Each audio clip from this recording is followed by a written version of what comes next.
Hello and thank you for joining for tonight's stories. I hope you enjoy. The Wendigos Cairn. The third coffee of the morning tasted like burnt pennies and regret. Scout Graham tossed the lukewarm dregs into the snow, watching the liquid carve a black hole in the white crust before freezing solid. "Tell me again why we're not just calling the anthropology department," said Lana, crouching beside him to adjust her snowshoes. Her breath fogged in sharp bursts. "Because this feels like a qualified professionals with dental plans situation."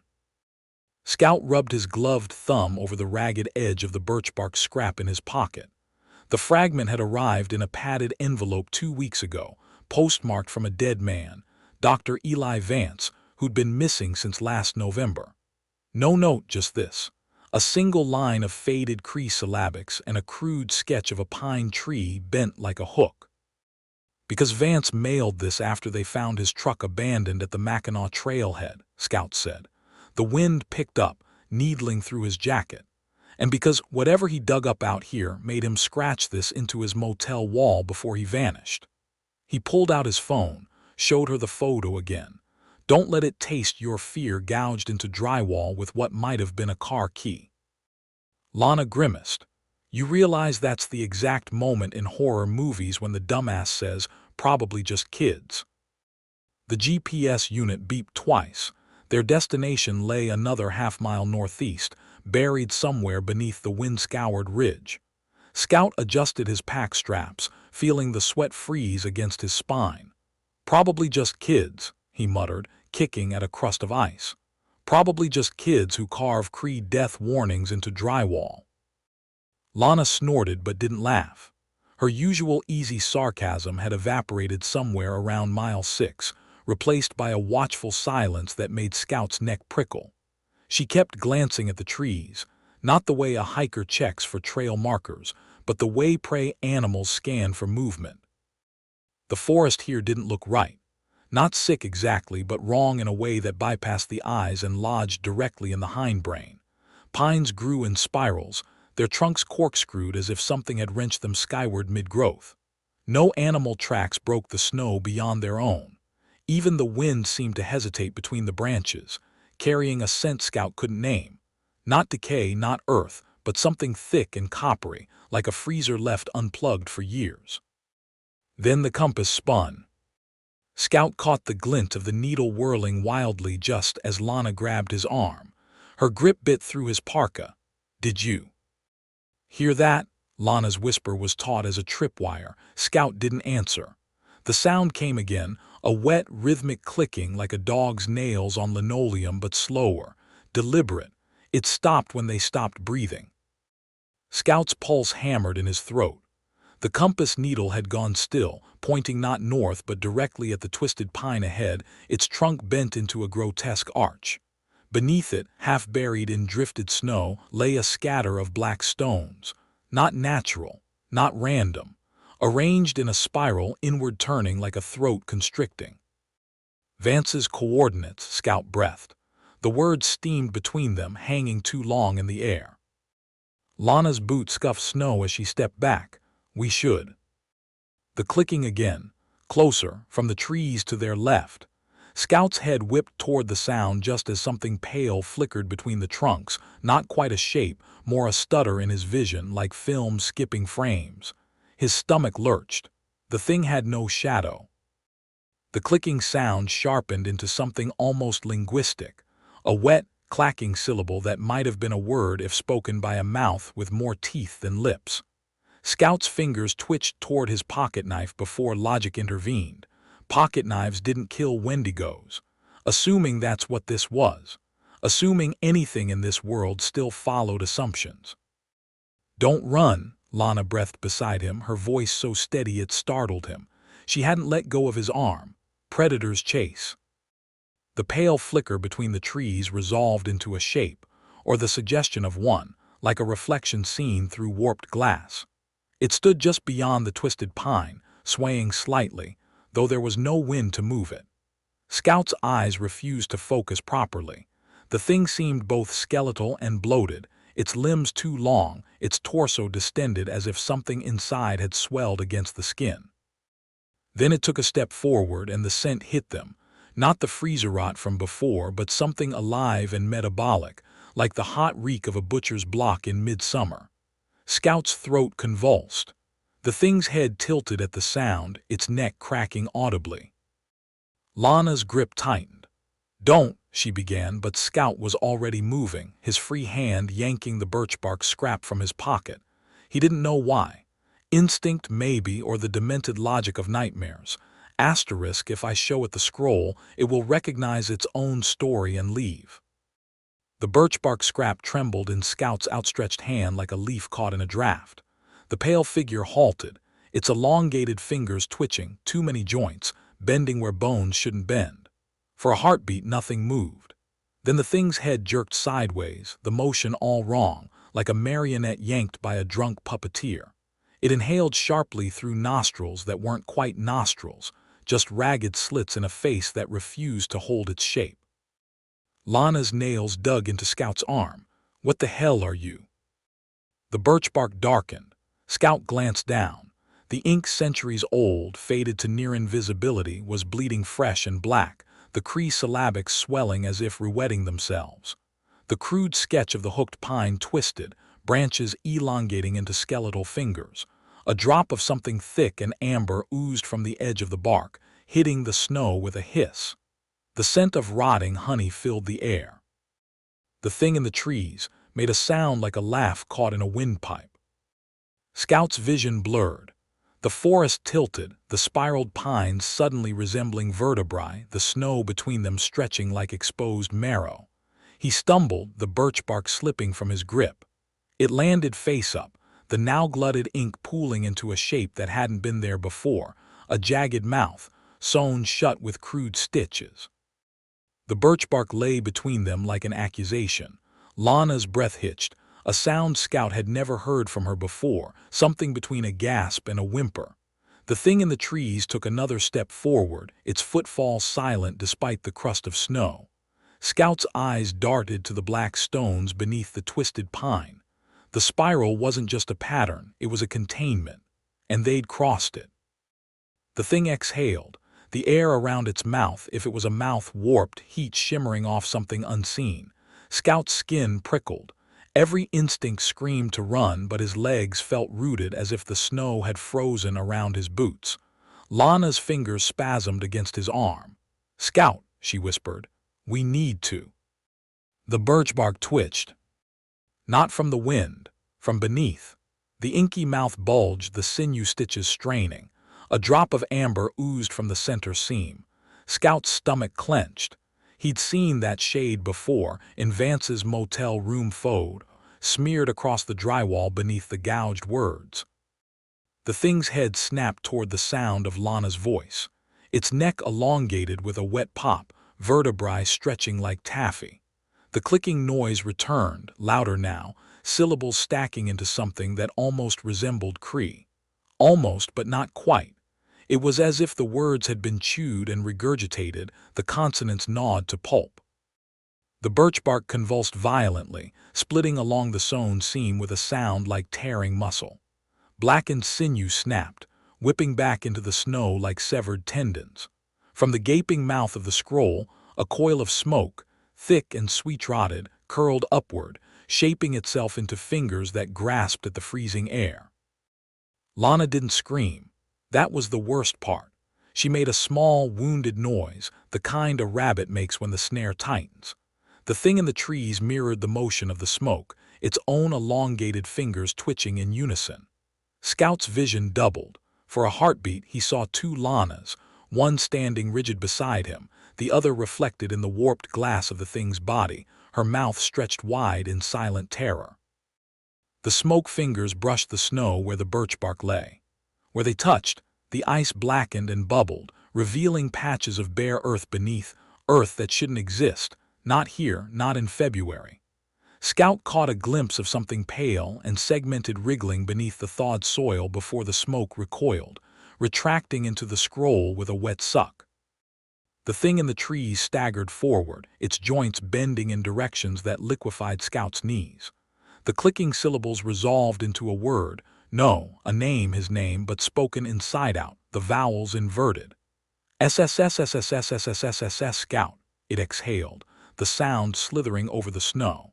The stench of spoiled meat rolled off it in waves. Scout's pocket knife was in his hand before he remembered reaching for it. The blade caught the weak sunlight, flashing once, a stupid, desperate challenge. The thing paused, its head cocked, the motion so abruptly human that Scout's breath hitched. For a fraction of a second he saw Vance's face superimposed over the thing's, sunken cheeks, burst capillaries in the whites of his eyes, lips peeled back from teeth that looked filed to points. The thing that wasn't Vance took a shuddering step forward, its legs bending backward at the knee with a sound like snapping green wood. Scout's grip on the pocket knife tightened until the metal groaned. The blade wouldn't save them. He knew that, but the weight of it in his palm was the only thing keeping him from screaming.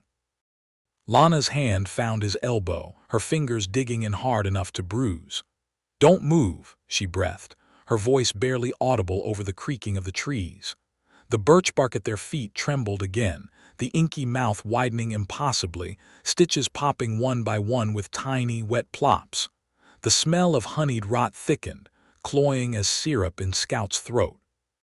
The thing tilted its head too far, the angle snapping cartilage, and made a wet, considering noise. Its elongated fingers flexed, the joints distending like overfilled gloves. Scout's vision swam. The trees behind it seemed to lean in, their spiraled trunks tightening like nooses. The compass in his pocket began to spin again, the whirring vibration traveling up his thigh. Then Lana did the stupidest, bravest thing Scout had ever seen. She stepped forward, placing herself between him and the thing, her snowshoe crunching through the birchbark scroll. The inky mouth let out a sound like steam escaping a kettle, the remaining stitches bursting in a spray of black fluid. Lana didn't flinch.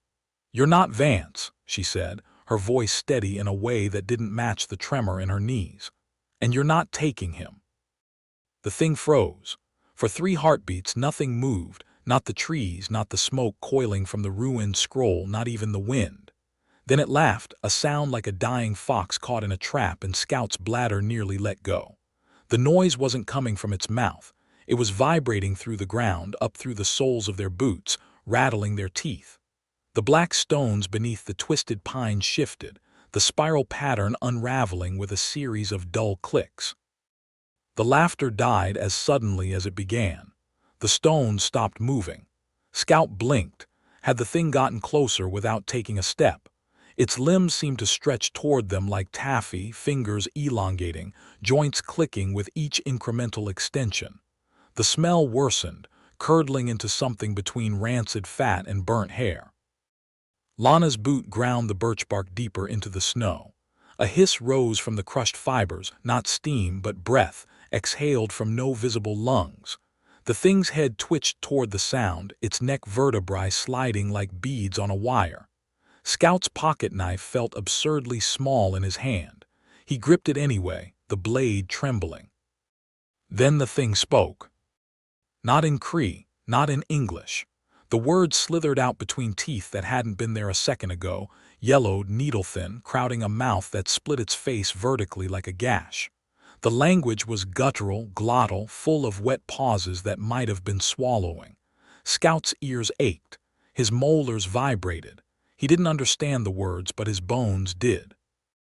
The birchbark twitched beneath Lana's foot. She hissed through her teeth as black tendrils snaked up her snowshoe, wrapping the plastic straps with unnatural quickness. Scout grabbed her elbow to yank her back, then froze. The tendrils weren't attacking. They were spelling something, weaving themselves into crude Cree syllabics across the orange plastic. Scout's breath stalled in his chest. The syllabics glared up at them, Iamikana, not a word, a name.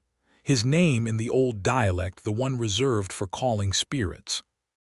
The thing's jaw unhinged with a wet pop.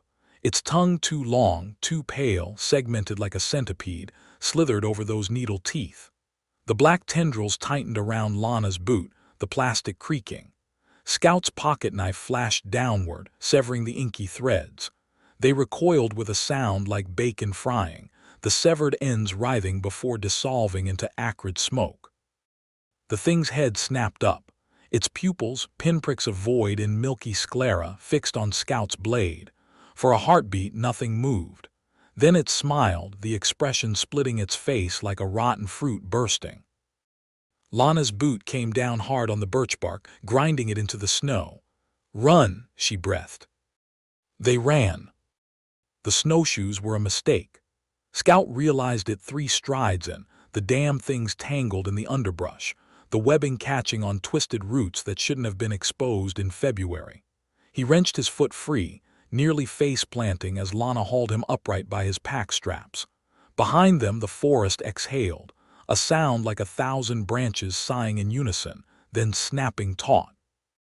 "Fuck the trail," Lana gasped, veering left where the pines grew denser.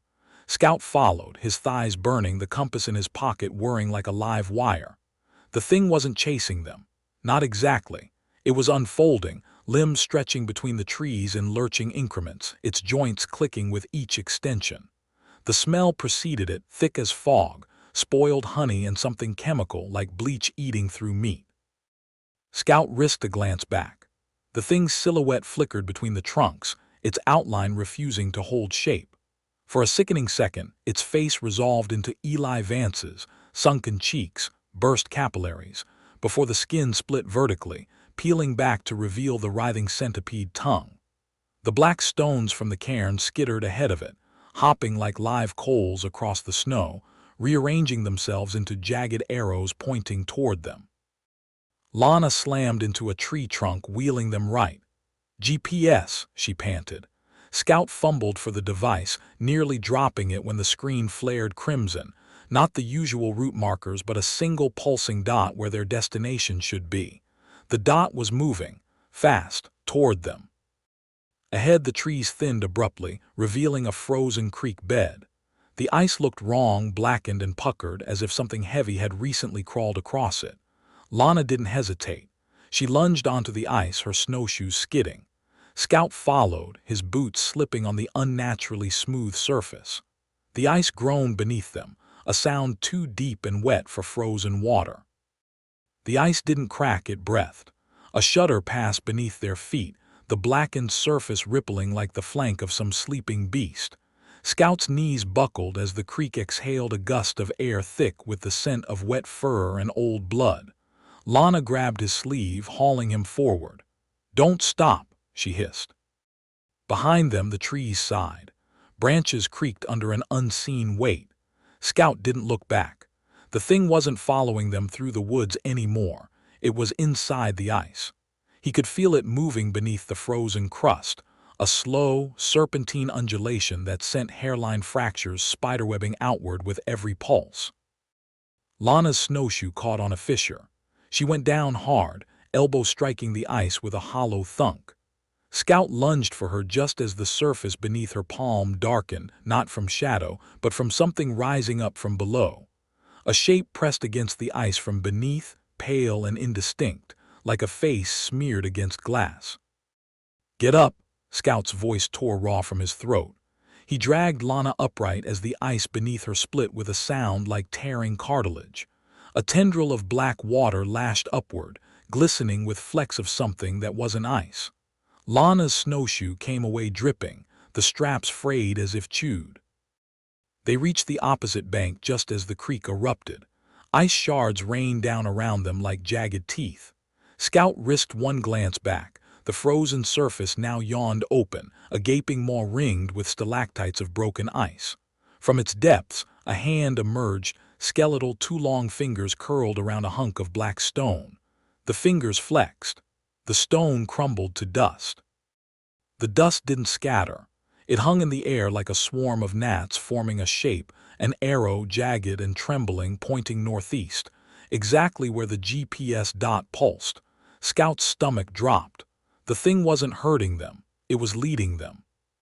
Lana's fingers dug into his forearm. "That's not," she started, but the ice behind them groaned again, a sound like a ribcage collapsing.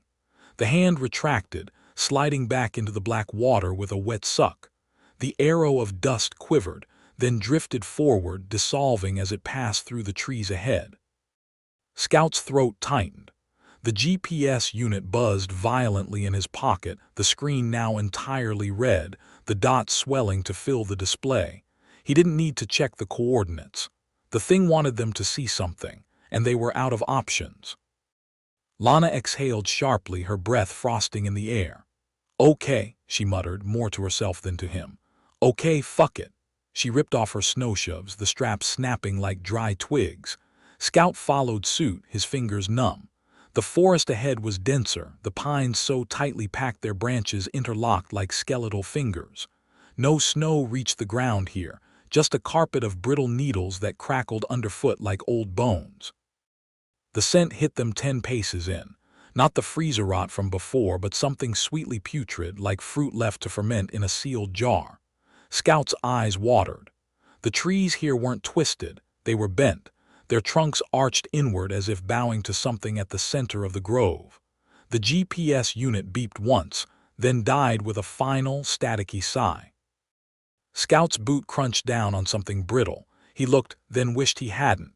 The thing snapped under his sole wasn't a branch. It was a rib cage, small, animal probably, maybe.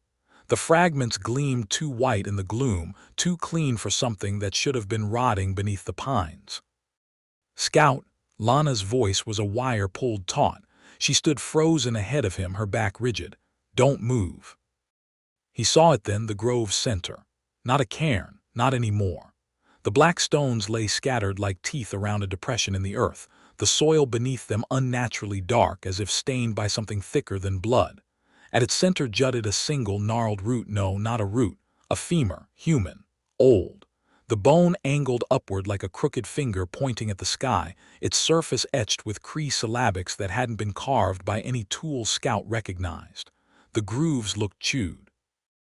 The GPS unit in his pocket spasmed once, its dying spark of electricity arcing against his thigh.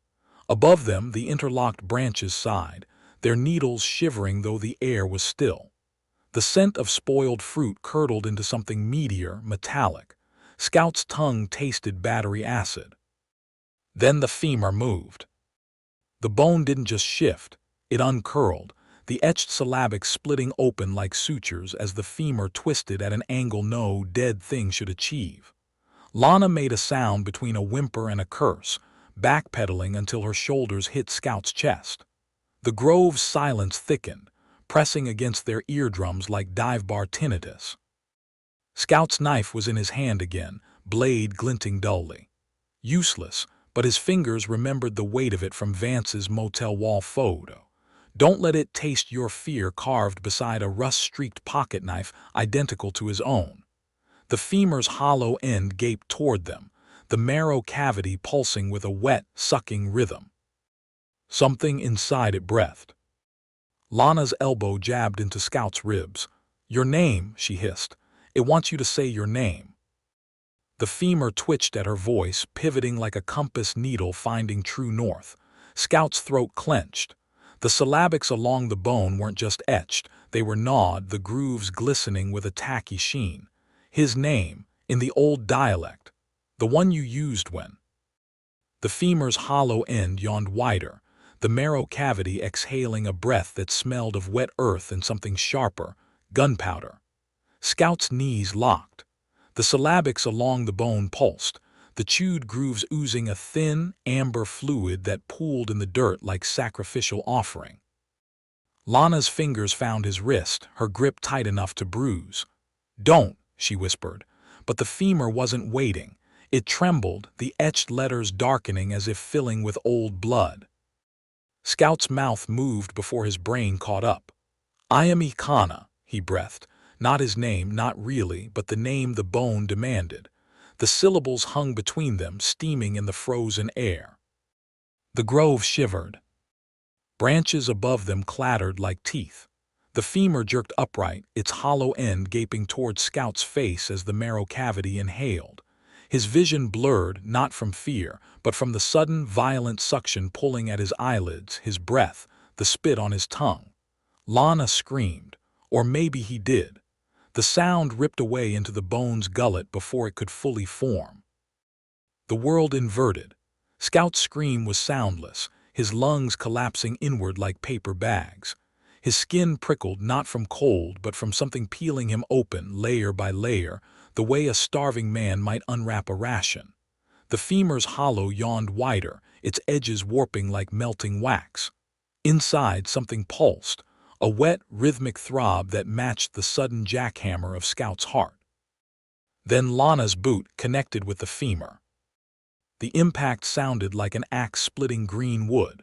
The bone didn't crack, it shrieked, a noise that bypassed eardrums and vibrated directly in Scout's molars. The suction broke. Scout gasped, his body slamming back into itself with a force that knocked him to his knees. His vision swam. Lana stood over him, her face bloodless, her snowshoe raised like a club. The femur lay at her feet, twitching like a severed cable.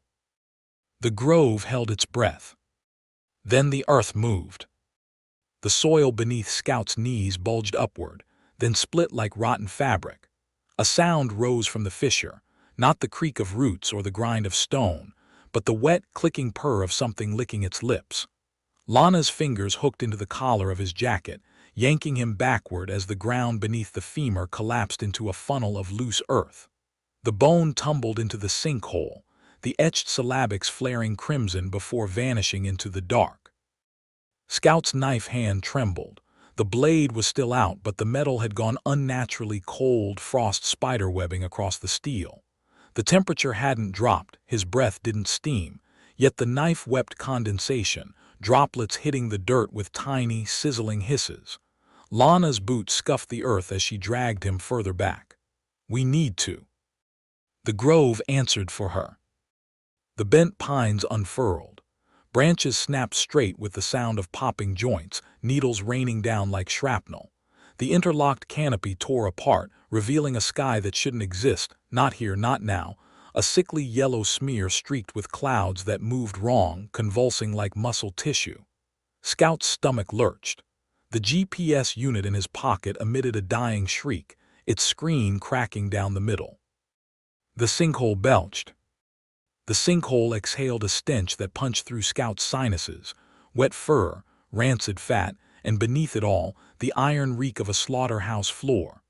Lana reeled back, her snowshoe catching on a root as the earth beneath them shuddered.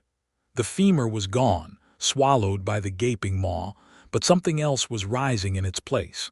A coil of thick, black smoke that twisted upward like a serpent testing the air. Scout's knife hand spasmed. The frost on the blade had spread to his fingers, the cold biting deep enough to burn. He barely felt it. The smoke wasn't smoke at all, it was hair, long and matted, streaming from the hole as if something below were shaking its head free of earth. A sound followed it, a wet, rhythmic smacking that resolved into footsteps.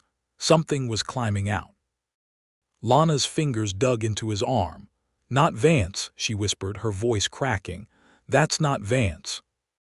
The thing that emerged had Vance's jacket, the same olive-green parka Scout had seen in the missing persons photos, but the sleeves dangled empty past the elbows. The collar was bunched around a neck that stretched too long, too thin. The skin mottled blue-white and split in places, revealing strands of muscle that twitched like severed puppet strings. The head lolled atop it, chin brushing the collarbone, the face. Scout's stomach clenched. The face was sewn shut. Crude sinew stitches zigzagged across the lips, the thread dark with old blood. The eyelids were similarly bound, the lashes glued together with a yellowish crust. Yet it moved with purpose, the empty sleeves flapping as it braced its his asterisk shoulders against the sinkhole's edge and hauled itself onto solid ground. The thing that had been Vance stood, if standing was the word for how its two long legs unfolded in jagged increments, each joint popping like a rifle shot. The stitched mouth twitched. Behind the sutures, something bulged, straining against the sinew threads. Scout's knife hand shook. The blade's frost had spread to his wrist now, the cold crawling up his veins like ivy. Lana's breath hitched. "It's not breathing," she whispered. She was right. The thing's chest didn't rise. The stitches across its lips didn't flutter. Yet the smell worsened, copper and cloying sweetness, like honey left to rot in a wound. The empty sleeves of Vance's parka lifted, the fabric twitching as if remembering arms. Then the thing's head snapped upright, the sudden motion snapping a stitch. A dribble of black fluid oozed from the split. Scout's knife slipped from his numb fingers. It hit the earth with a thud, the frost spreading instantly, crystallizing the dirt in jagged fractals. The thing's head tilted toward the sound, the remaining stitches creaking. Another popped, then another. The lips parted, not tearing but unfolding like the petals of a carnivorous plant. Behind them the tongue was wrong, not a tongue at all. A centipede, pale and segmented, its legs clicking against yellowed teeth as it tasted the air. Lana grabbed Scout's frozen wrist. "Run," she breathed. They ran. The grove fought them. Branches lashed like whips, roots snaking up to snag their ankles. Scout's lungs burned. Behind them the thing moved, not chasing, but unraveling, its elongated limbs stretching between the trees, the empty sleeves of Vance's jacket flapping like flags of surrender. The stitches in its face burst one by one, the sound like popcorn in a skillet. Scout risked a glance back. The thing's mouth gaped now, unstitched, the centipede tongue lashing out to taste the fear in their wake. The trees ahead bent away from it, their trunks groaning. The forest was afraid. Lana veered left, toward the frozen creek. Scout followed, his boots skidding on ice that had gone slick with something dark and viscous. The thing's shadow, longer than it should be, sharper, lapped at their heels. The creek exhaled beneath them, the ice shuddering with the memory of the thing that had crawled beneath it. Then Lana stopped so abruptly Scout slammed into her. The thing stood ahead of them, its back turned, the parka's hood raised. It hadn't outrun them. It had appeared. The centipede tongue retracted with a wet slurp as the thing's head rotated backward on its too long neck, the unstitched lips smacking. Lana's fingers found Scout's wrist. Her pulse thudded against his frostbitten skin. "It wants you to look," she whispered. Scout's gaze flicked to the thing's hands. No, not hands. The sleeves of Vance's parka dangled empty, but something pale and segmented wriggled from the cuffs, probing the air like feelers. The thing's head tilted, its jaw unhinging with a sound like a zipper tearing. The centipede tongue unfurled, glistening, its tip brushing the ice between them. Where it touched, the blackened surface bloomed with fresh Cree syllabics. Scout's name, his true name, the one the bone had demanded. The thing's tongue retracted, smacking its lips, Vance's lips with a sound like a butcher cleaving meat. The empty sleeves twitched. Then, with agonizing slowness, the thing raised its arms, or what should have been arms, and pushed back its hood. Scout's breath stalled. The face beneath was Vance's, wasn't human. The skin had split vertically, peeling back like old wallpaper to reveal a writhing mass of centipede legs and glistening muscle. Yet the eyes, sunken, burst capillaried, were unmistakably Vance's.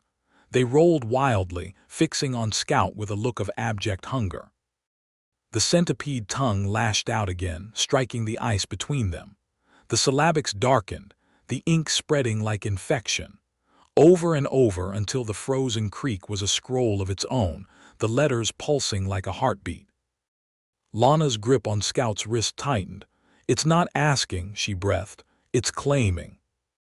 The thing's jaw unhinged further, the lower half dropping like a broken drawbridge.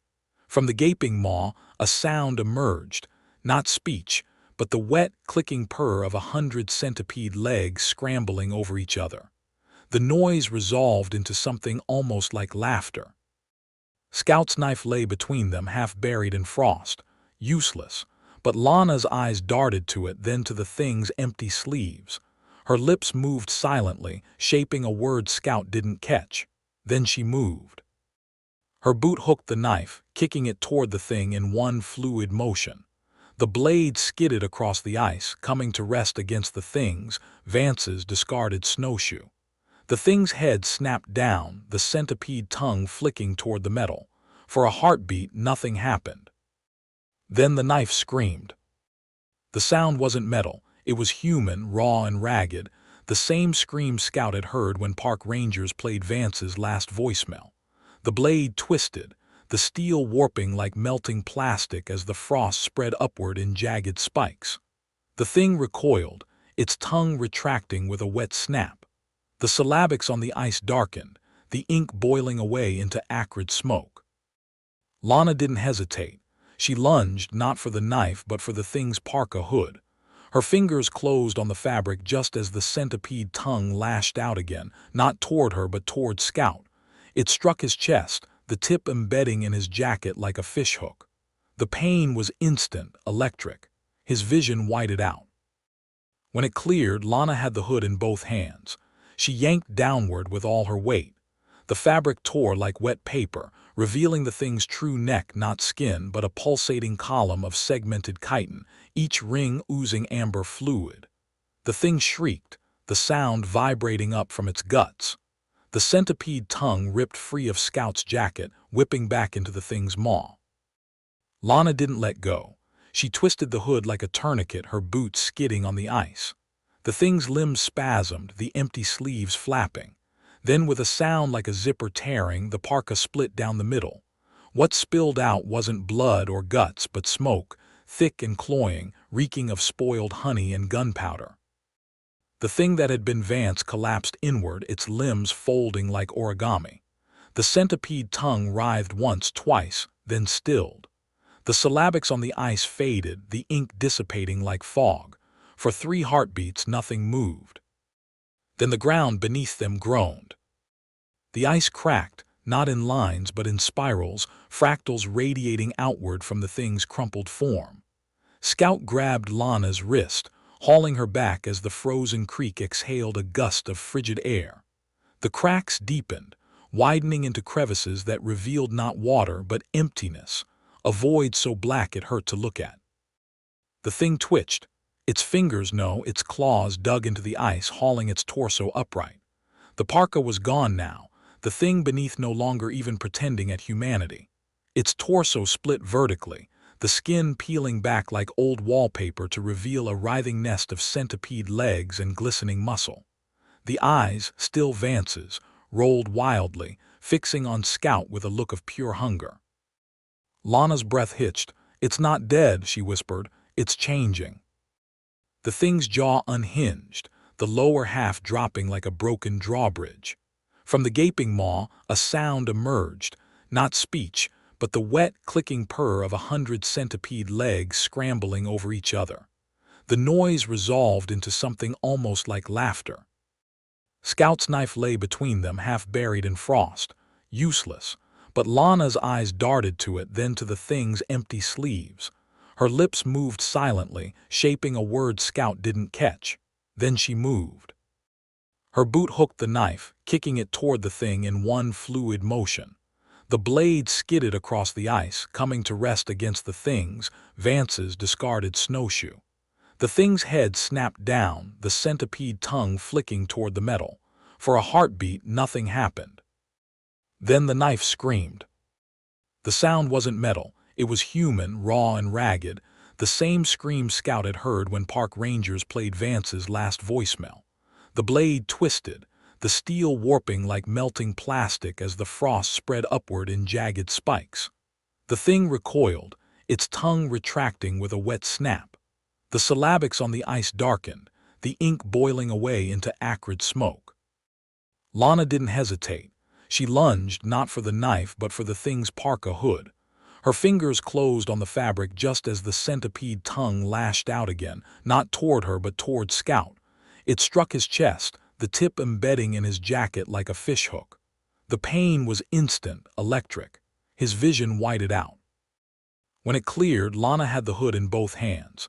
She yanked downward with all her weight. The fabric tore like wet paper, revealing the thing's true neck, not skin, but a pulsating column of segmented chitin, each ring oozing amber fluid. The thing shrieked, the sound vibrating up from its guts. The centipede tongue ripped free of Scout's jacket, whipping back into the thing's maw. Lana didn't let go. She twisted the hood like a tourniquet, her boots skidding on the ice. The thing's limbs spasmed, the empty sleeves flapping. Then, with a sound like a zipper tearing, the parka split down the middle. What spilled out wasn't blood or guts, but smoke, thick and cloying, reeking of spoiled honey and gunpowder. The thing that had been Vance collapsed inward, its limbs folding like origami. The centipede tongue writhed once, twice, then stilled. The syllabics on the ice faded, the ink dissipating like fog. For 3 heartbeats nothing moved. Then the ground beneath them groaned. The ice cracked, not in lines but in spirals, fractals radiating outward from the thing's crumpled form. Scout grabbed Lana's wrist, hauling her back as the frozen creek exhaled a gust of frigid air. The cracks deepened, widening into crevices that revealed not water but emptiness, a void so black it hurt to look at. The thing twitched. Its fingers, no, its claws dug into the ice, hauling its torso upright. The parka was gone now, the thing beneath no longer even pretending at humanity. Its torso split vertically, the skin peeling back like old wallpaper to reveal a writhing nest of centipede legs and glistening muscle. The eyes, still Vance's, rolled wildly, fixing on Scout with a look of pure hunger. Lana's breath hitched. "It's not dead," she whispered. "It's changing." The thing's jaw unhinged, the lower half dropping like a broken drawbridge. From the gaping maw, a sound emerged, not speech, but the wet, clicking purr of 100 centipede legs scrambling over each other. The noise resolved into something almost like laughter. Scout's knife lay between them, half buried in frost, useless, but Lana's eyes darted to it, then to the thing's empty sleeves. Her lips moved silently, shaping a word Scout didn't catch. Then she moved. Her boot hooked the knife, kicking it toward the thing in one fluid motion. The blade skidded across the ice, coming to rest against the thing's Vance's discarded snowshoe. The thing's head snapped down, the centipede tongue flicking toward the metal. For a heartbeat, nothing happened. Then the knife screamed.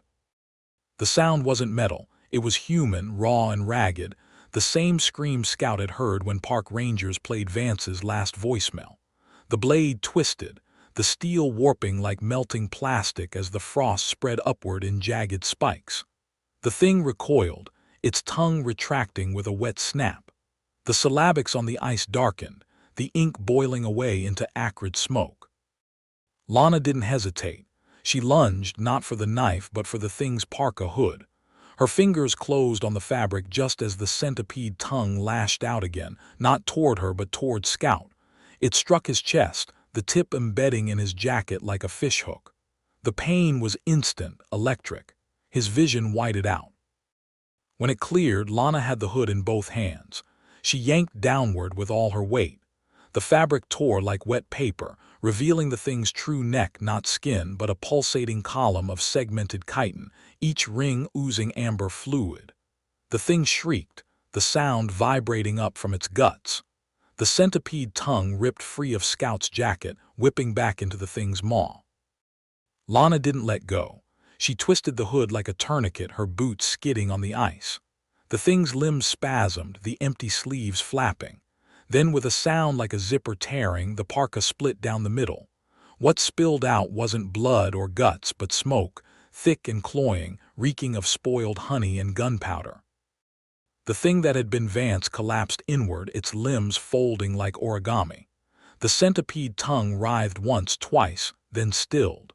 The syllabics on the ice faded, the ink dissipating like fog.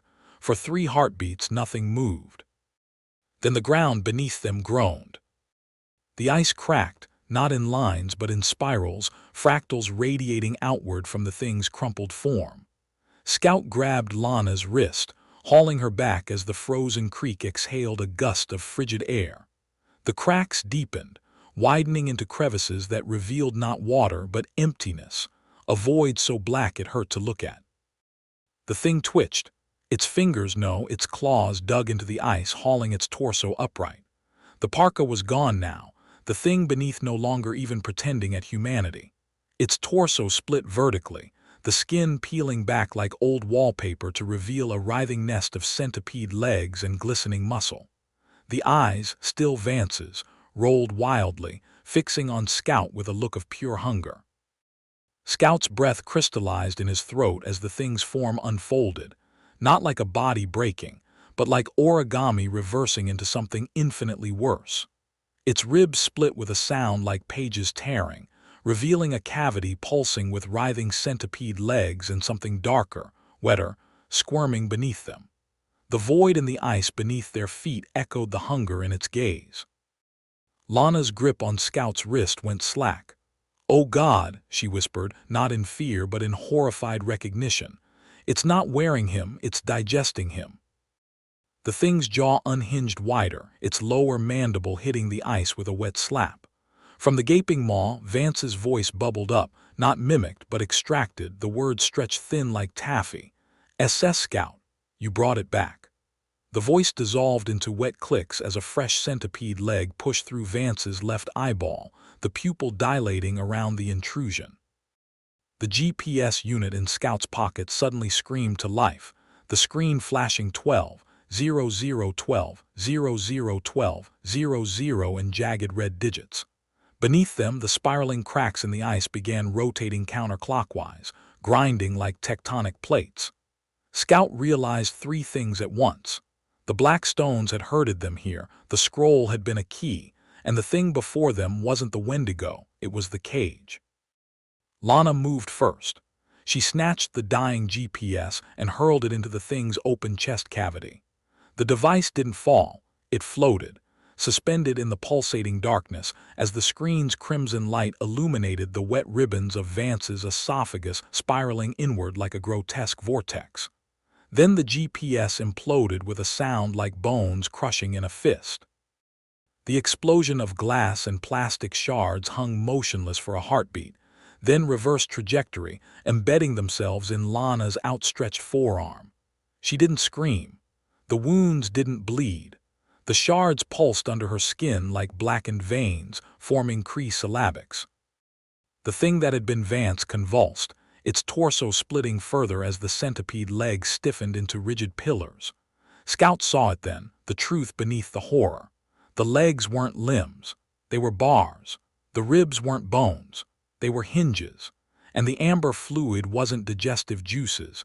It was the same substance that had leaked from the scroll, the binding agent of whatever ancient horror the Asiniskau-Ithaniwak had sealed away. Scout's knife was still embedded in the ice near the thing's distended abdomen.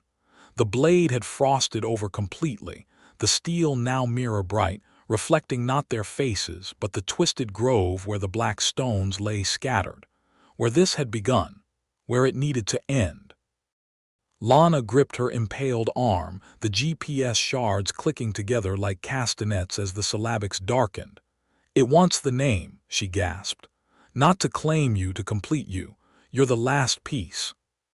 The thing's remaining eye locked on Scout, the pupil dilating into a perfect black circle, a doorway. From its depths, Scout saw the birchbark scroll unburning itself, the ashes coalescing into the original Cree warning. "Scout Graham, but the one who walks with hunger." The ice beneath them groaned, not in protest, in recognition. The cracks spiraled faster, the centrifugal force pulling them toward the thing's gaping chest cavity. Scout understood now. The cairn hadn't been a prison, it had been an altar. The scroll wasn't a history, it was a recipe. Lana's voice cut through the roaring in his ears. "It's not a Wendigo, it's a wish." The thing's ribs creaked wider, the centipede legs retracting like drawbridge chains. In the cavity's depths, Scout saw the truth, not a monster, but a mechanism, its gears forged from bone and sinew, its pistons driven by the trapped souls of the Asiniskau-Ithaniwak. The amber fluid wasn't digestive, it was fuel, siphoned from every victim lured here by the scroll's siren call. Scout's knife vibrated in the ice. The frost spread toward them in fractal patterns, forming the same syllabics now burning in Lana's flesh. The thing's voice emerged not from its sutured mouth, but from the ice itself. "Give me the name." Scout knew what he had to do. He lunged for the knife not to stab but to carve. The blade bit into his own forearm, mirroring Lana's wounds, his blood splashing across the thing's distended ribs. The syllabics formed instantly, not in Cree but in English. "Scout Graham." The letters smoked, the blood boiling as it touched the amber fluid. The reaction was instantaneous. The centipede leg spasmed, retracting into the cavity with a sound like 1,000 bones snapping. The ribs slammed shut, crushing the floating GPS shards into powder. The thing's remaining eye bulged, the pupil dilating until the white vanished. Then it burst, spraying vitreous fluid that crystallized midair into perfect Cree syllabics. Scout Graham, the gate closes. The ice heaved. The spiraling cracks reversed direction, grinding inward as the thing's form collapsed like a deflating balloon. Its jaw unhinged one final time, not to speak, but to vomit, a torrent of black stones identical to the cairn's scattered remnants. They clattered across the ice, forming a perfect circle around Scout and Lana. Then the grove exhaled.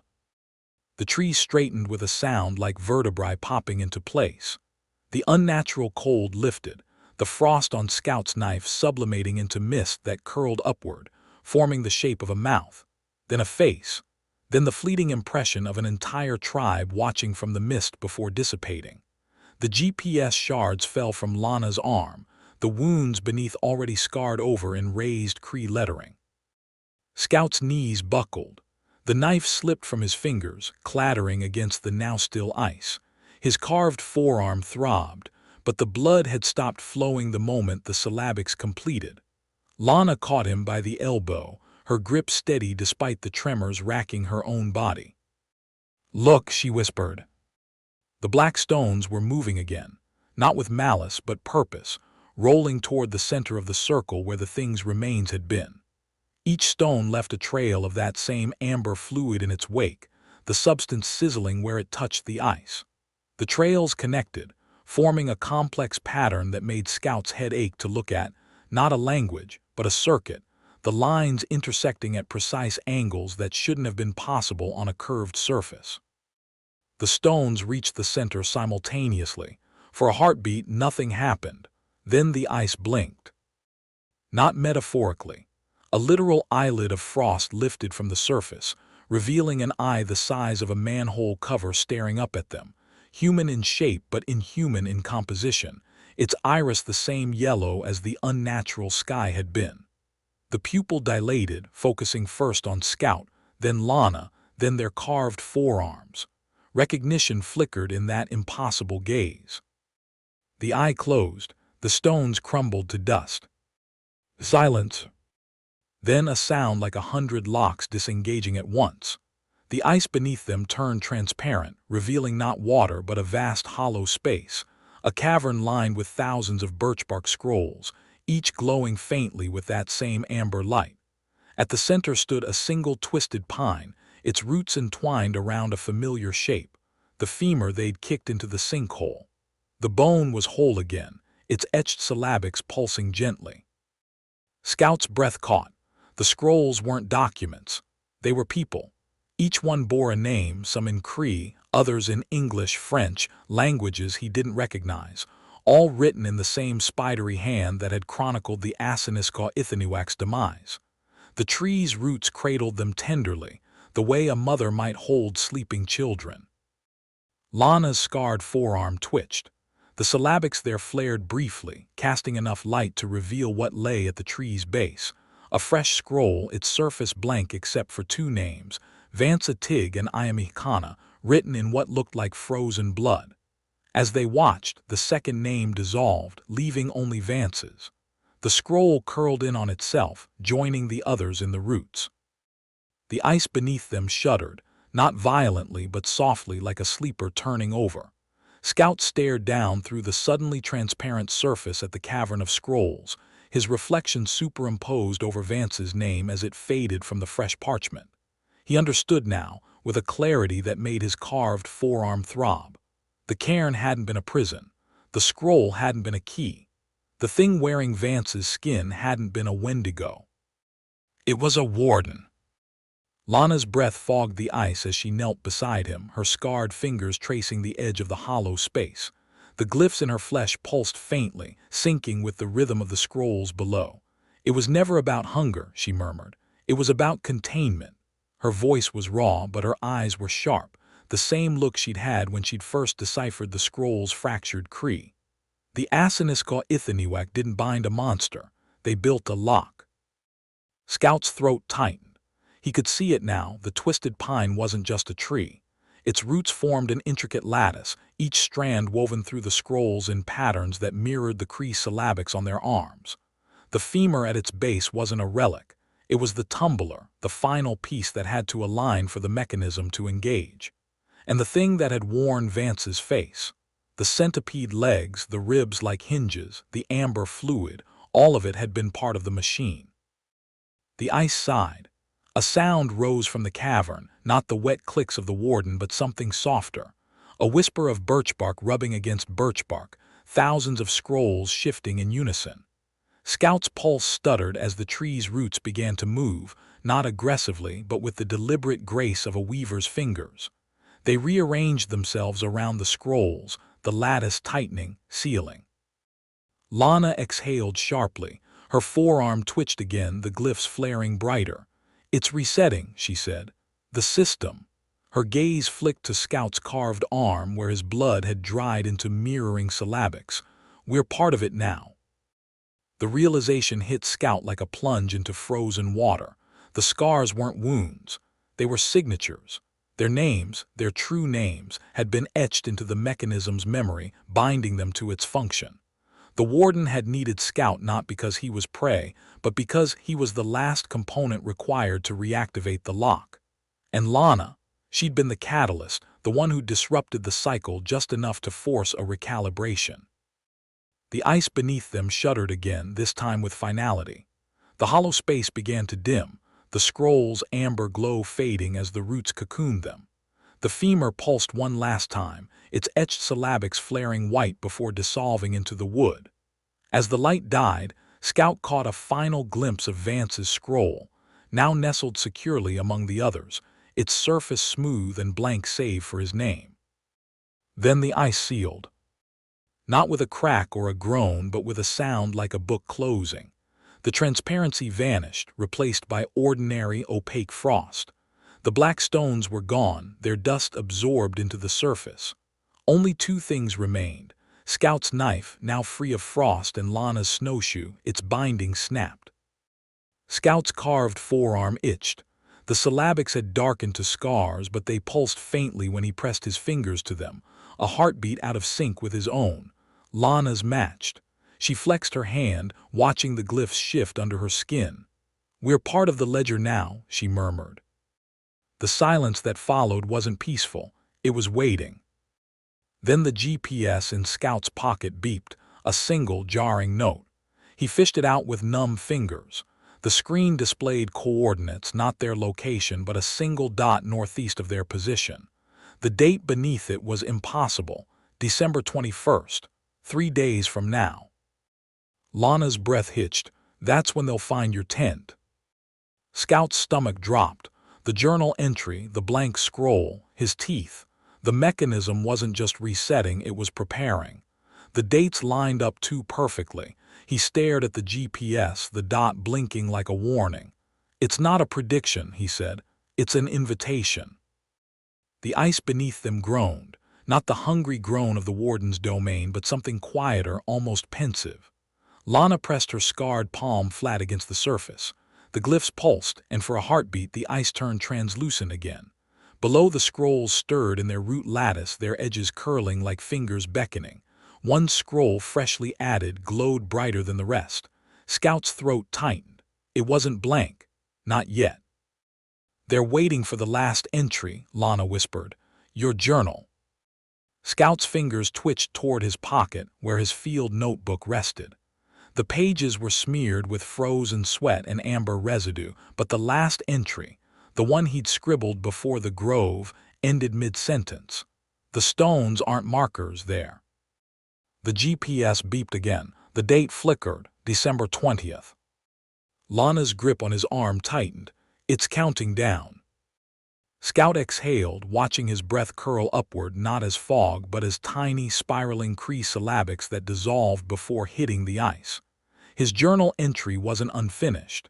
It had been intercepted. The realization crawled up his spine. the blank scroll in his tent, the teeth arranged like punctuation. Those weren't signs of his disappearance. They were instructions. The ice groaned again. This time words formed in the frost beneath their boots, etched by an invisible stylus. Bring the ink. Lana's glyphs flared. She crouched, her scarred fingers brushing the letters. It's not asking, she murmured. It's directing. Her voice dropped lower. Your journal's the ink. Your teeth were the period. Scout's stomach lurched. The circle of teeth hadn't been a warning. It had been a binding. A seal waiting for its final component. He fumbled for his notebook, the pages crackling with frost. The last entry's abrupt cutoff now seemed deliberate, the blank space beneath it yawning like the warden's chest cavity. Lana's head snapped up. The grove's trees leaned inward, their branches shivering though no wind stirred.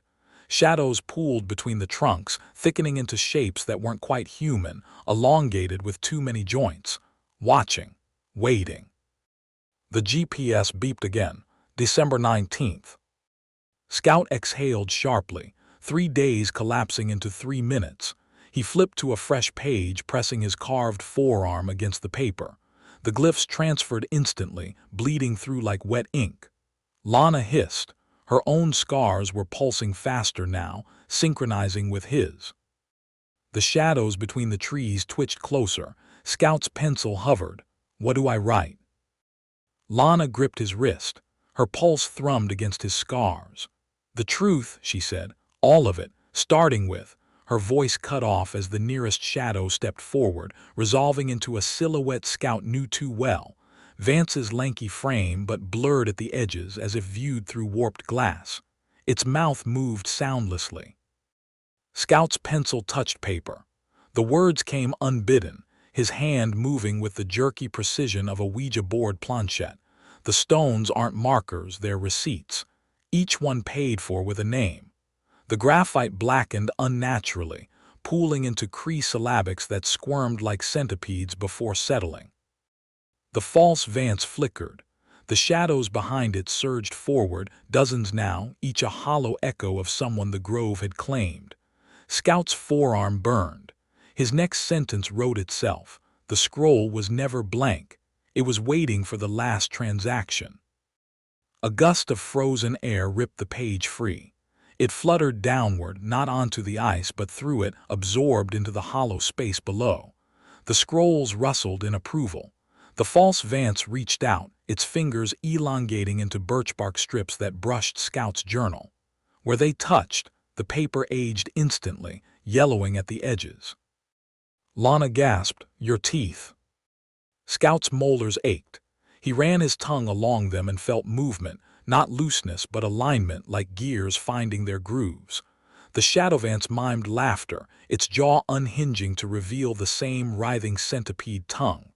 But this time the legs weren't scrambling. They were counting.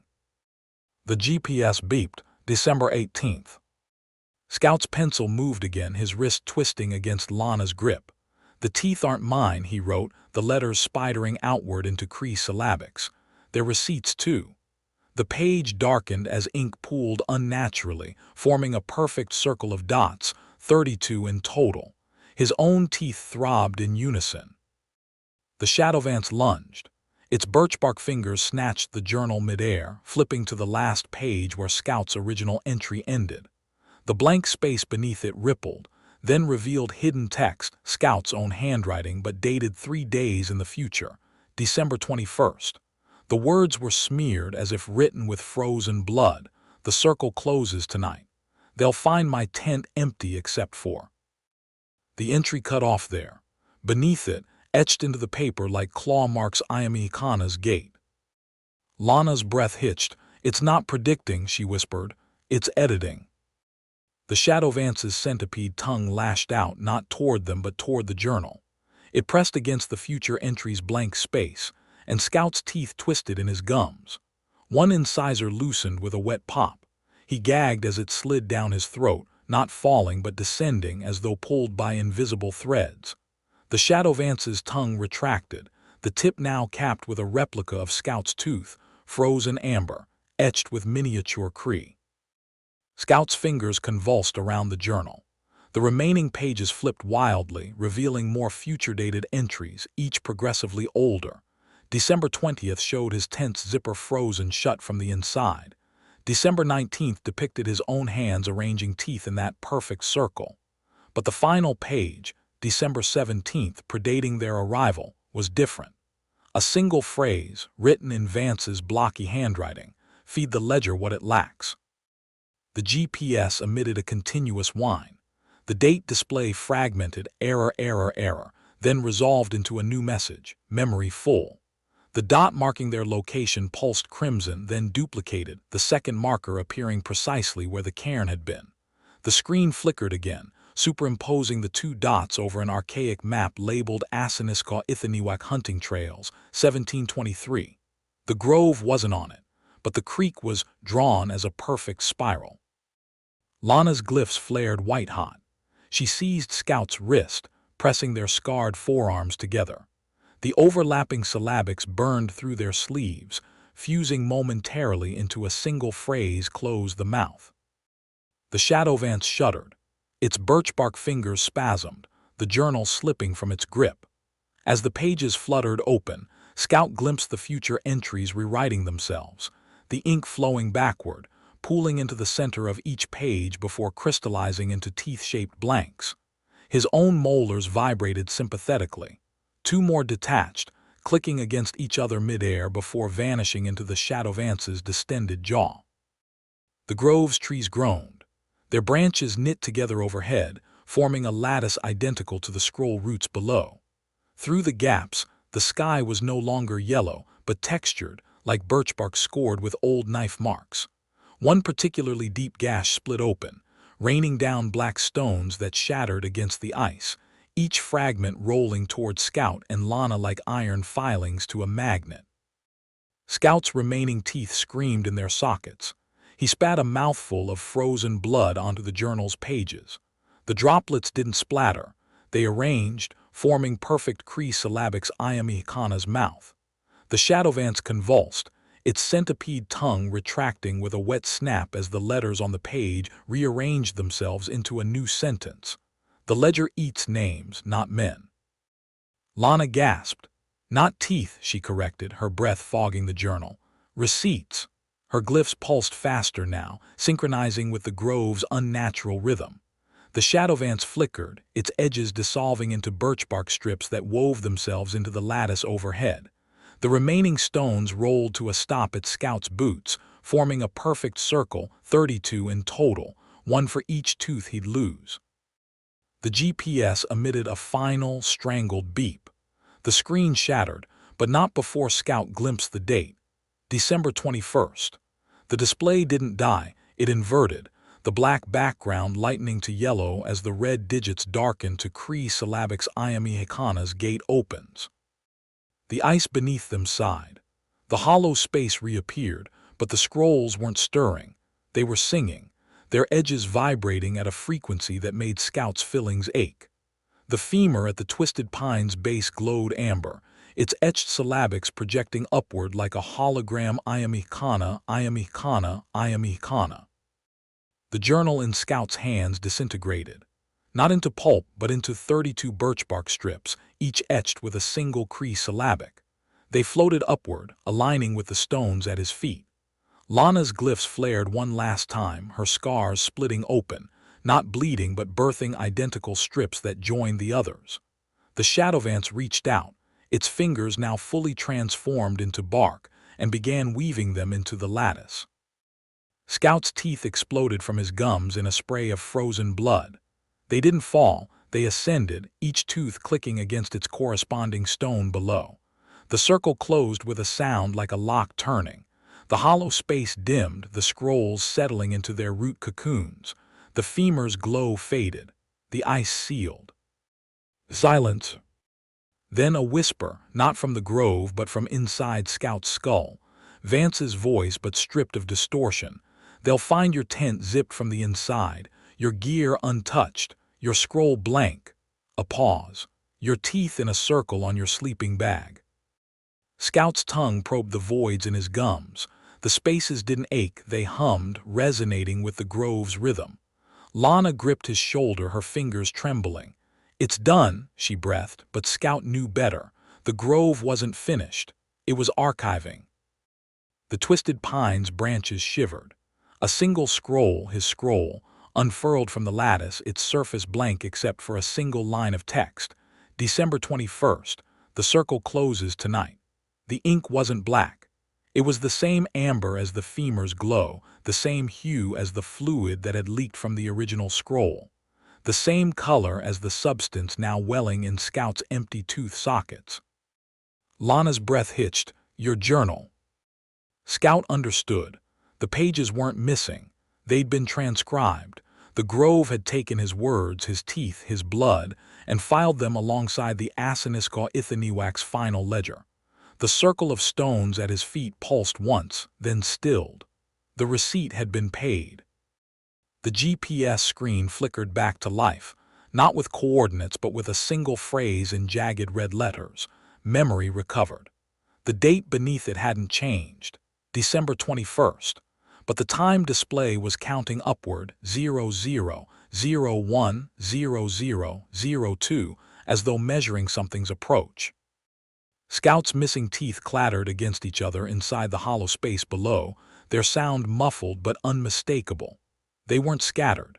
They'd been arranged, 32 frozen amber replicas forming a perfect ring around the base of the twisted pine. The original scroll rested at the center, its surface blank no longer. Etched into the birch bark in Scout's own handwriting, "They'll find my tent empty except for." The sentence ended there. The ink smeared downward, as though dragged by an unseen stylus. Beneath it, the grove had added its own postscript in Cree syllabics Iami Ikana's mouth. Lana's glyph-scarred forearm twitched. She pressed her palm against the ice, and for a heartbeat the frozen creek turned translucent again.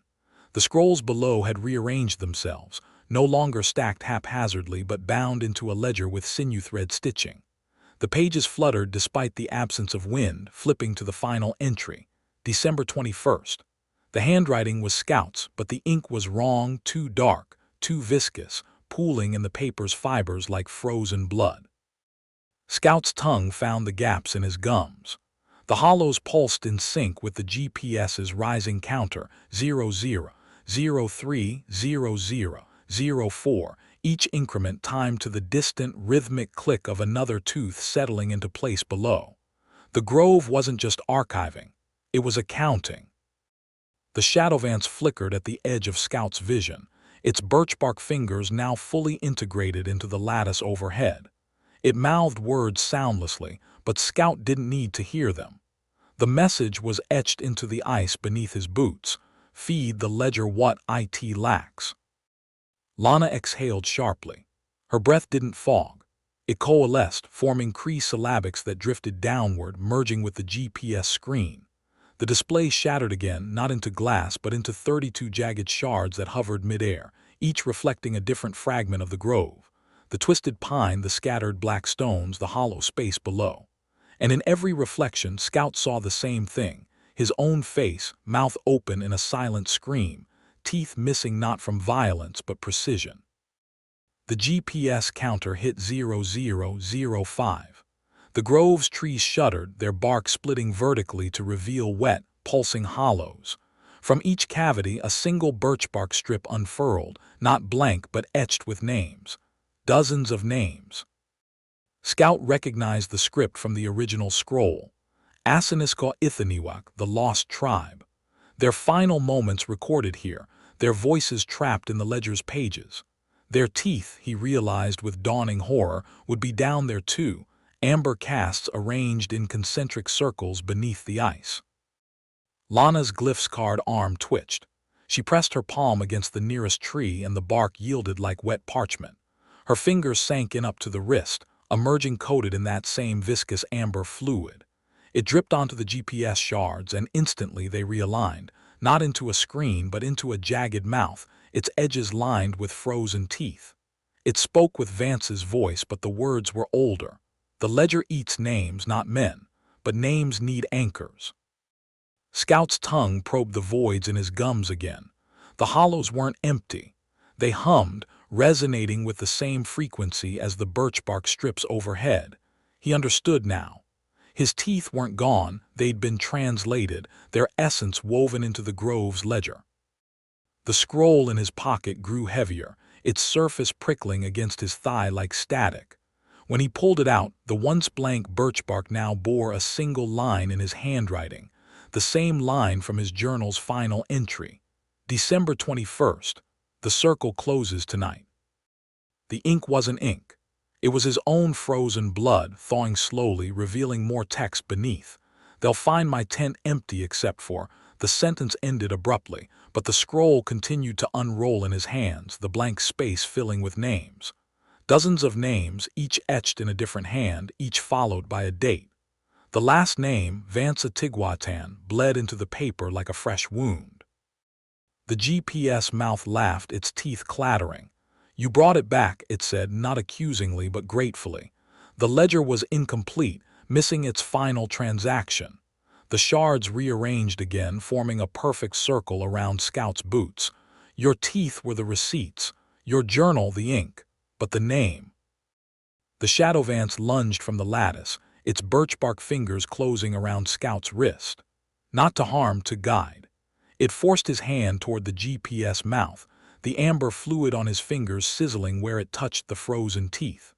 The grove exhaled, and Scout's missing teeth answered from below, 32 simultaneous clicks, like tumblers in a lock. The scroll in his other hand burst into flames. Not fire, frost, the edges blackening with cold rather than heat. The names flared one by one, each illumination revealing a face in the ice below. Men, women, children, their mouths frozen open in silent screams. The Asinisko Ithaniwak, Vance. And finally, Scout Graham, his own reflection superimposed over the last blank space. Lana's glyphs blazed white. She seized the burning scroll and pressed it against Scout's chest, over the wound where the thing's tongue had speared him. The frost spread through his shirt, tracing the same Cree syllabics now carved into his forearm. Ayami Kana's mouth. The GPS counter hit 0006. The grove's trees unfolded, their bark peeling back to reveal hollows stuffed with birch bark strips, each a page from someone's journal, each ending mid-sentence. The Shadowvance released Scout's wrist, its fingers now fully unspooled into sinewy threads that wove through the lattice, stitching the gaps shut. Scout's tongue found the voids in his gums again. The hollows itched, not pain, pressure, as though something were pushing out from the marrow. He gagged, and 32 perfect amber teeth spilled from his lips, clattering onto the ice. They didn't scatter. They arranged, replicating the circle from his future journal entry, the same circle park rangers would find on his sleeping bag. Lana exhaled sharply. Her breath crystallized midair, forming the final syllabic, the nasal N that closed the phrase. The grove inhaled. The scroll ashes reconstituted, flowing backward into the hollow space below, where they settled at the twisted pine's base beside Vance's femur. The tree's roots trembled, then relaxed, cradling the new addition like a mother tucking in a child. The GPS shards clattered to the ice. Not shattered, dismissed. The display flickered one last time, memory archived. The date hadn't changed, but the timestamp now read 23:59. A single red pixel pulsed where the error message had been, etching itself into Scout's retina like a brand. When he blinked, the afterimage remained. December 21st. Lana's glyphs dimmed. Her scars didn't fade, they settled, the raised flesh cooling to the texture of old parchment. She flexed her fingers, and the amber fluid coating her palm slewed off, freezing midair into a perfect Cree syllabic, letter 14AA Ma. It hovered between them, then shattered, the fragments dissolving into the ice like ink into water. The grove exhaled. The trees straightened, their trunks cracking like knuckles. The unnatural cold lifted, not gradually, but in a single snap, as though a door had slammed shut. Scout's breath fogged normally again. His carved forearm throbbed, not with pain but with memory, the syllabics there pulsing in time with the distant click of teeth below. The ice beneath them groaned. Not a warning, a farewell. The hollow space winked out, the scroll's amber glow vanishing as the roots sealed the ledger shut. The femur, S-etched syllabics darkened, then reversed, the grooves filling with frozen blood that was Scout's. The bone twitched, rolling onto its side with a sound like a key turning in a lock. Silence. The pen skidded across the page, ink pooling where the nib snapped. Scout Graham's last journal entry ended not with punctuation, but with a splatter, a Rorschach blot that mirrored the hole in his chest.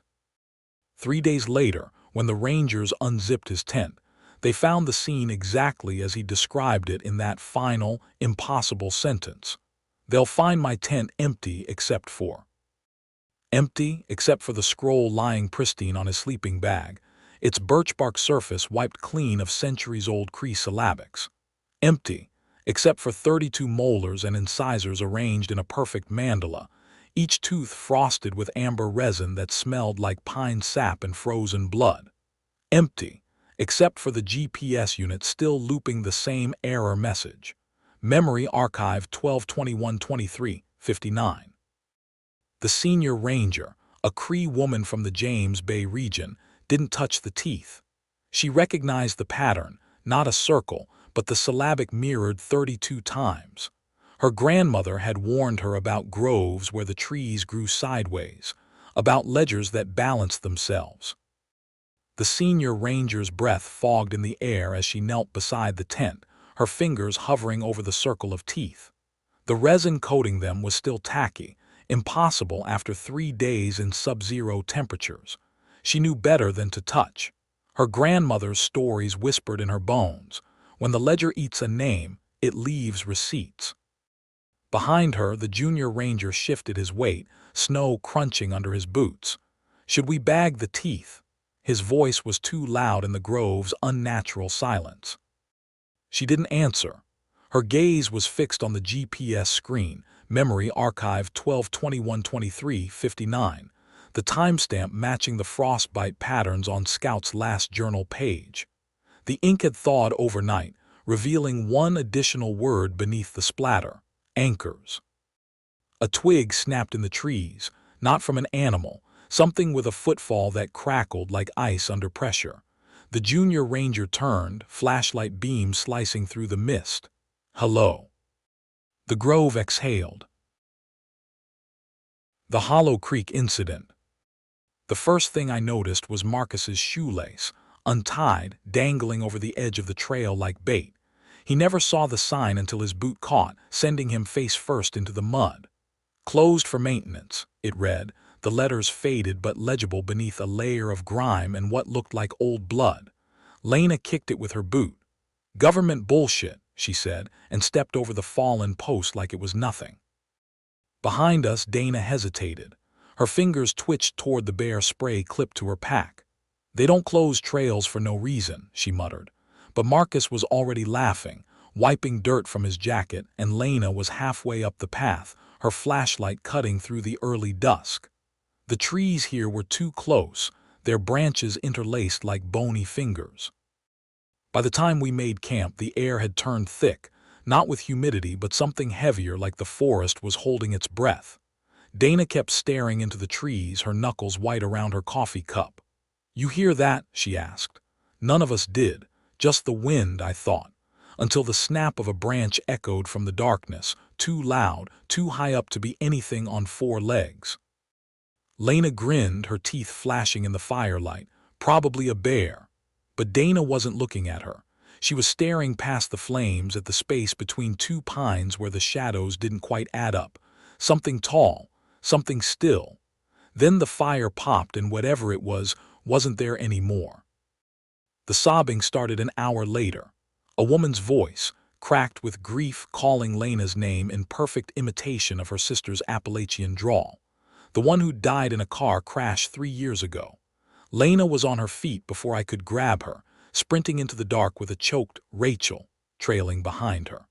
I went after her, knife in hand, because that's what you do when your friend runs toward a voice that has no business knowing her dead sister's name. The trees swallowed us whole, My flashlight beam bounced off bark, catching glimpses of Lena's jacket ahead, always just ahead, always 20 feet farther than I could reach. The sobbing led us deeper, twisting through the pines until suddenly it stopped. The silence was worse. Then came the rustle, slow, deliberate, like something unfolding itself from the undergrowth. That's when I saw it, not hiding, not lurking, just standing there beside a birch, its limbs elongated, joints bending the wrong way. Its face was a horror of stretched skin, mouth slack like a wound. It tilted its head, and for a second I thought it would speak. Then it moved. Fast. Faster than anything that tall should be able to. Lena screamed once. The sound cut off with a wet snap. The thing dragged her into the brush, but not before I saw its fingers, too many knuckles, too long, digging into her shoulders. It didn't run. It didn't need to. I backed away, step by step, until my heel hit a root. That's when it turned its head back toward me, Lena's blood glistening on its chin, and smiled. Marcus found me first, panting, wild-eyed. He didn't ask where Lena was. The look on my face told him everything. Dana was already packing when we stumbled back into camp, her hands shaking as she shoved supplies into her pack. "We're leaving," she said, voice low and final. Marcus nodded too fast, like a spooked animal.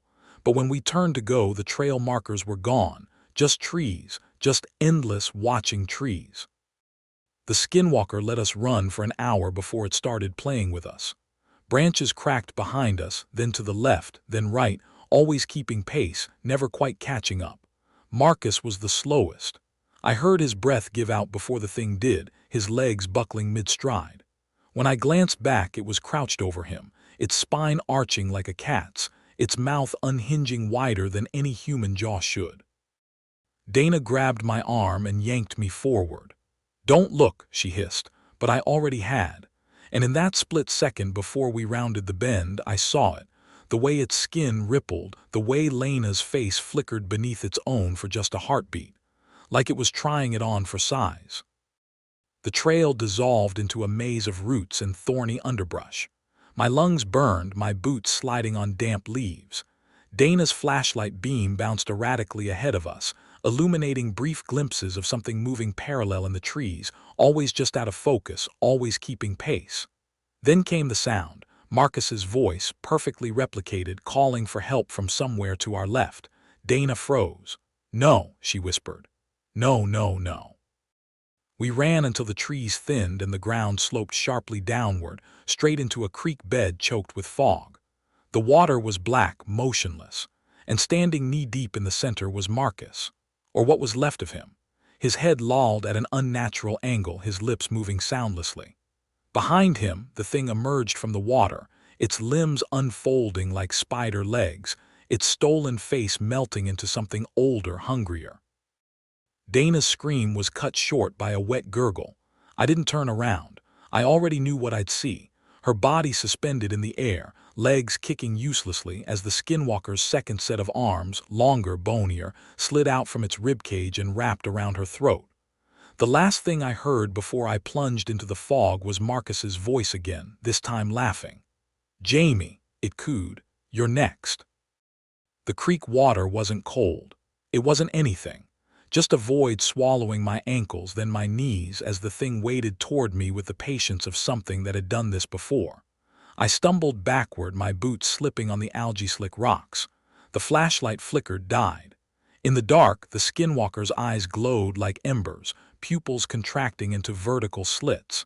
Its jaw unhinged with a crack, revealing rows of needle teeth.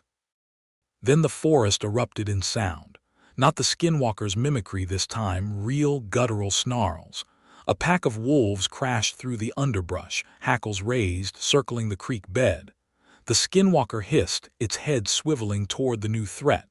For a heartbeat, it hesitated. That was all I needed. I ran, not toward the car, not toward any trail, just away. Branches lashed my face, roots snagged my ankles, but I didn't stop. Behind me, the wolves' snarls turned to yelps. Then silence, and then, faint but unmistakable, the sound of something heavy and deliberate following, keeping pace, waiting.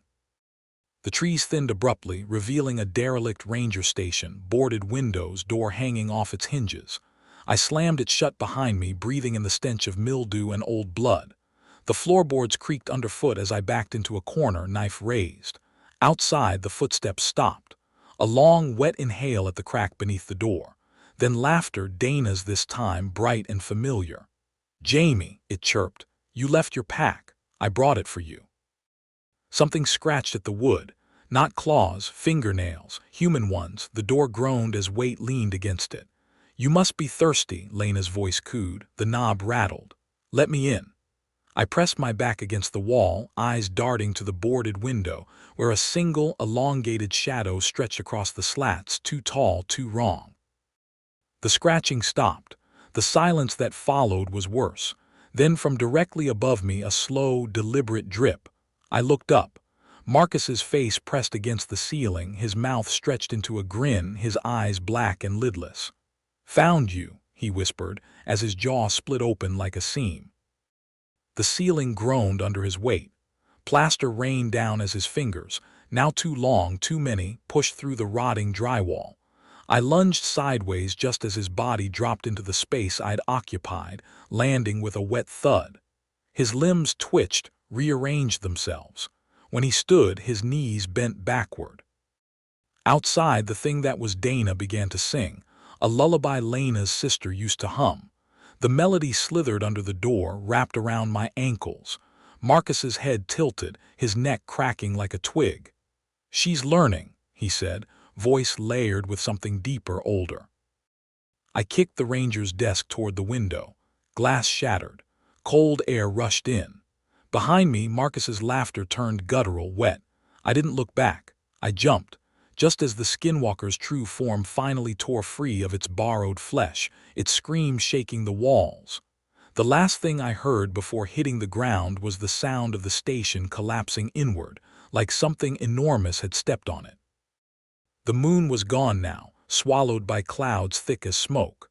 I ran blind, branches whipping my face, lungs raw. Distant howls cut through the trees, not wolves this time, but something mimicking them, missing the cadence by half a beat. The forest floor sloped upward suddenly, my boots skidding on loose shale. At the crest, I froze.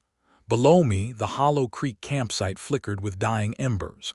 Empty tents swayed in the wind. And standing beside the fire pit, perfectly still, was Dana, or something wearing her skin. Her head snapped toward me, too fast. Her smile widened too wide as she raised a hand in greeting. Fingers uncurled like spider legs. "Jamie," she called, her voice a perfect replica down to the way she used to roll my name around her tongue. But her eyes were wrong, pupils vertical, reflecting the firelight like a cat's. The Skinwalker took a step forward. Then another, not running, not yet. Behind her, the shadows between the trees rippled. Shapes detached themselves, Lena's lopsided grin, Marcus's broken jaw hanging slack, all of them moving in unison. Watching, waiting, I backed away, my heel catching on a root. The thing that was Dana tilted its head. "Don't you want to hear," it whispered, "what your voice sounds like from the inside?" The first scream came from the west, then the east. Then right behind me, hot breath on my neck. I spun, knife slashing air. Nothing there, just the trees, just the wind. Then a wet chuckle from the canopy above. Marcus's face peered down between the branches, skin stretched tight over his skull like a mask. "Almost got you," he hissed, saliva dripping onto my shoulder. The forest erupted in motion. The Skinwalker's copies lunged from every direction, Lena's fingers brushing my arm, Dana's nails raking my back, but their touches were wrong. Too light, too many, like being swarmed by insects. I swung blindly, felt the knife bite into something soft. A howl split the night. Not pain, amusement. That's when I saw it, the glint of headlights through the trees. The road, real this time. I ran harder than I'd ever run, branches tearing at my clothes. Behind me, the Skinwalkers didn't chase. They didn't need to. Their laughter followed me all the way to the asphalt where the car sat untouched, keys still in the ignition. And in the rearview mirror, just before I slammed the door, I saw them, all three, standing at the tree line, smiling identically, waving goodbye. The engine roared to life. Tires sprayed gravel as I fishtailed onto the highway. Only then did I notice the smell, copper and rot, seeping from the backseat. The rearview mirror showed empty seats, but the weight was there, something breathing just behind my headrest. Then the radio crackled to life. Static, then Marcus's voice. "You forgot your souvenirs," he giggled. The glove box burst open. Polaroids spilled into my lap. Lena's face half chewed, Dana's fingers wrapped around the lens. And the last one, fresh, ink still wet, showed me sleeping in the driver's seat, something crouched on the roof, peering in. I didn't slow down, didn't look back, just drove until the sun bled over the horizon. That's when the tapping started, rhythmic, patient, not on the windows, from inside the trunk. The smell got worse, sweet and rancid like spoiled meat left in the sun. The rearview mirror showed nothing but empty road until it didn't.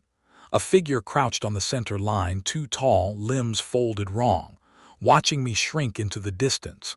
Then it stood, and kept standing, taller than any man should be. The radio switched stations on its own. A news report about hikers missing in Grizzly Peaks. The reporter's voice stuttered, warped. Then Lena's laughter bubbled through the speakers. "You're on the wrong channel," she whispered. The dial spun wildly, landing on static. Beneath the hiss, something breathed. The glove box clicked open again, empty this time, except for one Polaroid stuck to the ceiling with something wet. Marcus's face pressed against the other side of the photo paper, his mouth moving against the glossy surface. "Almost home," he mouthed. Behind him the trees swayed, but there was no wind. The tapping in the trunk synchronized with my heartbeat, slow at first, then faster, mimicking the exact moment I realized. The car had been parked facing the woods when I found it. Now, through the windshield, the highway stretched endlessly ahead. No turns, no exits, just asphalt and the thing in my rearview mirror growing taller with every mile. Dana's voice seeped from the AC vents. "You checked the oil lately?" The smell of burning hair filled the car. The temperature gauge needle trembled in the red. When I reached to turn the heat off, the dial came away in my hand, a human molar embedded in the plastic. Something thumped against the passenger window. Not a branch, fingertips, 5 of them, then 6, then too many to count, dragging down the glass in slow, deliberate streaks. The radio announcer recited my home address between bursts of static. The Skinwalker's breath fogged the windshield from the outside. It wasn't chasing anymore. It was waiting for me to understand. The road didn't lead away from the woods. It led deeper in. The story comes to a close where it began, at the trailhead marker, the one we'd stepped over days ago. The car idled in front of it, headlights illuminating the same faded "closed for maintenance" sign. My hands wouldn't let go of the wheel. My reflection in the rearview mirror blinked a second too late. Behind me, the backseat creaked under a weight that hadn't been there before. "Welcome back," Lena whispered, her cold fingers threading through my hair. The driver's side door opened on its own.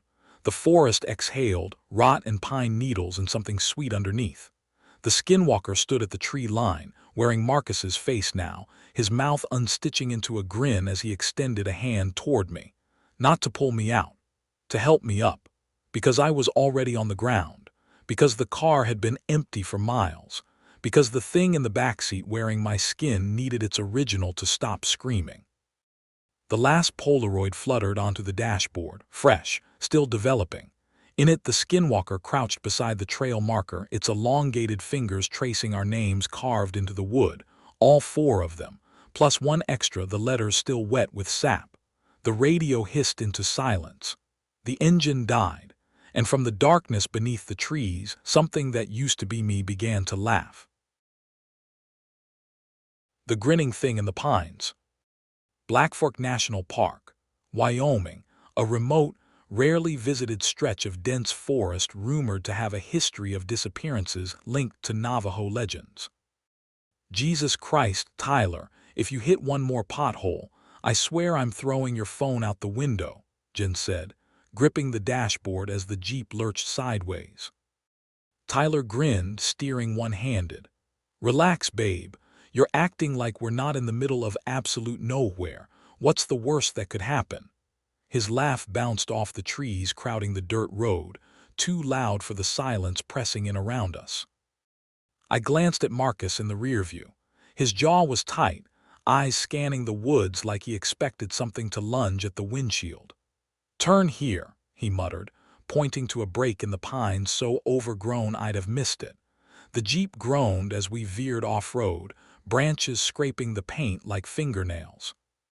The trailhead was a joke, just a rusted sign half buried in weeds, the words Blackfork National Park eaten away by weather. Beyond it the forest swallowed the path hole. Tyler killed the engine, and for a second the quiet was worse than his chatter.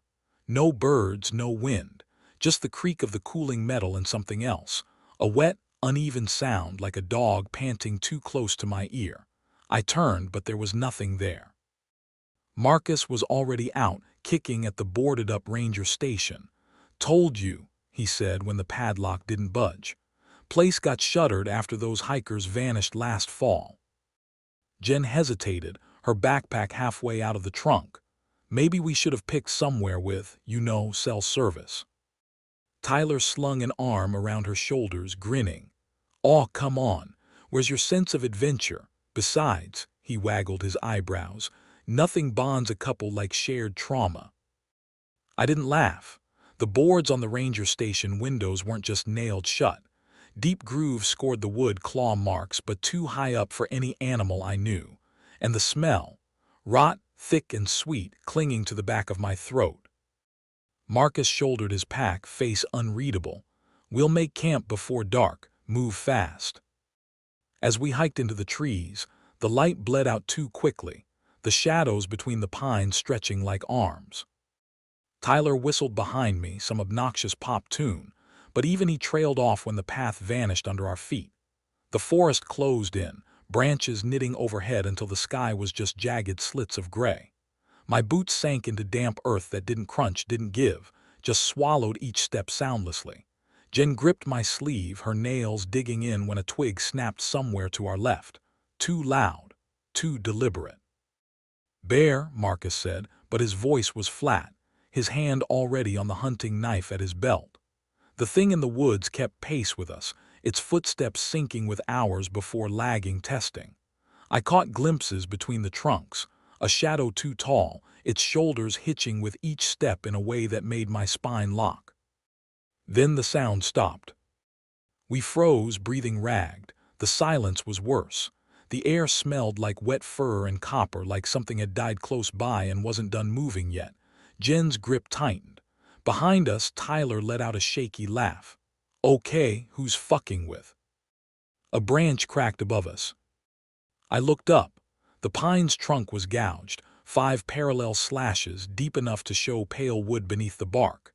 Sap oozed from the wounds, blackening as it dripped. Something had climbed, something big. Marcus lunged forward, his flashlight beam skittering over the tree. "Don't touch it," he hissed, but Jen was already reaching for the shredded scrap of denim tangled in the sap. It was stained brown with old blood, the fabric frayed like it had been chewed. Marcus pocketed it before Tyler could joke, his face grim in the dying light. "Camp," he said, "now." We didn't run. Running would have been an admission. But as we stumbled into a clearing, the firewood Marcus chopped splintered under his axe like bones. None of us mentioned the footprints circling just beyond the firelight, bare, splayed toes, the stride longer than a man's. None of us mentioned how the giggling started after Tyler passed out drunk. Or how it wasn't his voice. The giggling had been soft at first, just a hiccup of sound, barely audible over the crackle of the fire. I'd written it off as the whiskey playing tricks on my ears until Jen stiffened beside me, her fingers digging into my thigh. "Nate," she whispered, "do you hear?" Then Tyler sat up. Not the way a sleeping person stirs. His body jerked upright like a puppet yanked by its strings, his head lolling back to expose the pale column of his throat. His lips parted, but the sound that came out wasn't his. It was higher, wetter, the giggle of a child who just ripped the wings off a fly. Marcus was on his feet before the second peal faded, his knife glinting in the firelight. "Ty," Jen said, too loud, like she was trying to drown out the dread pooling in her gut. "Cut it out, you're scaring." The sobbing cut her off. It came from the trees, a woman's voice, ragged with panic, gasping Jen's name between shuddering wails. Tyler's head snapped toward the sound, his pupils swallowing his irises. "She's hurt," he slurred, stumbling to his feet. His movements were wrong, his knees buckling sideways like they'd forgotten how to bend. Marcus lunged, tackling him just as Tyler lurched toward the tree line. They hit the dirt hard, Tyler's elbow cracking against Marcus's ribs with a sound like green wood splitting. The sobbing stopped mid-syllable. Silence. Then giggling. Closer this time, so close I could feel the vibration of it in my molars. Jen screamed.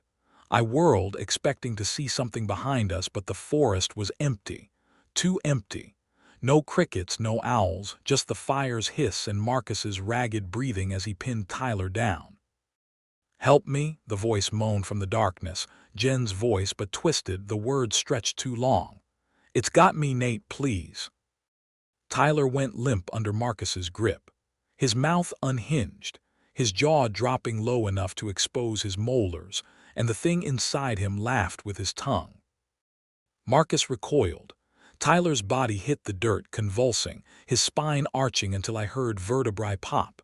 Jen grabbed my arm, her nails drawing blood. "Run," Marcus barked, but it was too late. The shadows between the trees were moving now, peeling away from the trunks like wet skin from bone. And whatever was wearing Tyler's face smiled. I'd never seen teeth like that, not human, not animal, just rows of needle-thin bone, crowded too tight in a mouth that split his cheeks from jaw to ear. His giggles bubbled up between them, pink froth spilling down his chin. Marcus cursed, dragging Jen backward as Tyler's fingers twitched, nails blackening into hooked talons. The thing in the trees called again, Jen's voice but wrong, like it was being played through a broken speaker. "Nate," it whined, and suddenly Tyler's head snapped sideways, his neck twisting with a wet crack. His body lurched upright, but his legs stayed folded under him, knees bending backward like a deer's. Marcus shoved me toward the trail. "Go," he roared, but Tyler was already moving, not running, crawling. His spine undulated under his shirt, ribs pressing against skin like something inside was rearranging itself. Jen screamed as his hand closed around her ankle, his fingers stretching too long, too thin. I swung the axe. The blade bit deep into Tyler's shoulder, but there was no blood, just a sound like tearing canvas and the wet, meaty stench of spoiled meat. He didn't even flinch, just grinned wider, his jaw unhinging as he leaned in close enough for me to see the thing moving behind his eyes, something dark and squirming, pupils splitting into vertical slits. Then Marcus was there, dragging Jen free, his knife flashing as he slashed at Tyler's wrist. The skin parted like rotten fruit, but underneath, underneath wasn't muscle or bone, just black tendrils writhing like worms in sunlight. Tyler giggled again, his severed hand still gripping Jen's calf, fingers twitching. The trees erupted. Shadows lunged from the undergrowth, too fast, too many, and suddenly Marcus was gone, yanked into the darkness with a choked-off cry. Jen sobbed, clinging to me as the thing that had been Tyler scuttled after him, his body collapsing in on itself like a spider curling its legs. We ran. Branches whipped at our faces, the forest twisting around us, paths vanishing as soon as we took them. Behind us, the giggles multiplied, overlapping, harmonizing, dozens of voices now, all crying our names in perfect unison. Jen stumbled. I caught her, but not before I saw it. The ranger station ahead, its boarded windows weeping sap, the claw marks glowing faintly in the moonlight. The door stood open. Inside, something waited in the dark. And it was laughing. The sound hit me like a fist, wet and guttural, bubbling up from the black maw of the ranger station like sewage from a clogged pipe. Jen's fingers dug into my arm, her breath coming in panicked hitches as we skidded to a stop. The door yawned wide, the darkness inside so thick it seemed to pulse, breathing in time with the ragged gasps tearing from our throats. A handprint smeared the doorframe, long splayed fingers streaked with something that glistened black in the moonlight. too large to be human, too many knuckles. The stench rolled over us, copper and spoiled meat, and beneath it, something sweetly chemical like formaldehyde left to rot in the sun. Jen gagged, her body trembling against mine. Movement flickered in the depths of the station. A silhouette unspooled itself from the shadows, limbs unfolding with a series of wet pops. The thing stood crooked, its spine bent at an angle that made my own vertebrae ache in sympathy. Moonlight caught the curve of its grin first, too wide, too many teeth, each one needle-thin and glistening with saliva. Then the eyes, yellowed sclera, pupils slit like a goat's, reflecting the terrified whites of our own. It took a step forward and the floorboards groaned like a dying animal. Its fingers, too long, the joints too many, twitched at its sides, claws scraping wood with a sound like nails on a chalkboard. Behind us, the forest had gone silent. Even the wind had stilled, as if the world itself was holding its breath. Jen's whimper snapped me back. I grabbed her wrist, yanking her sideways just as the thing lunged. It moved wrong, all jerks and twitches, like a marionette controlled by a drunk puppeteer.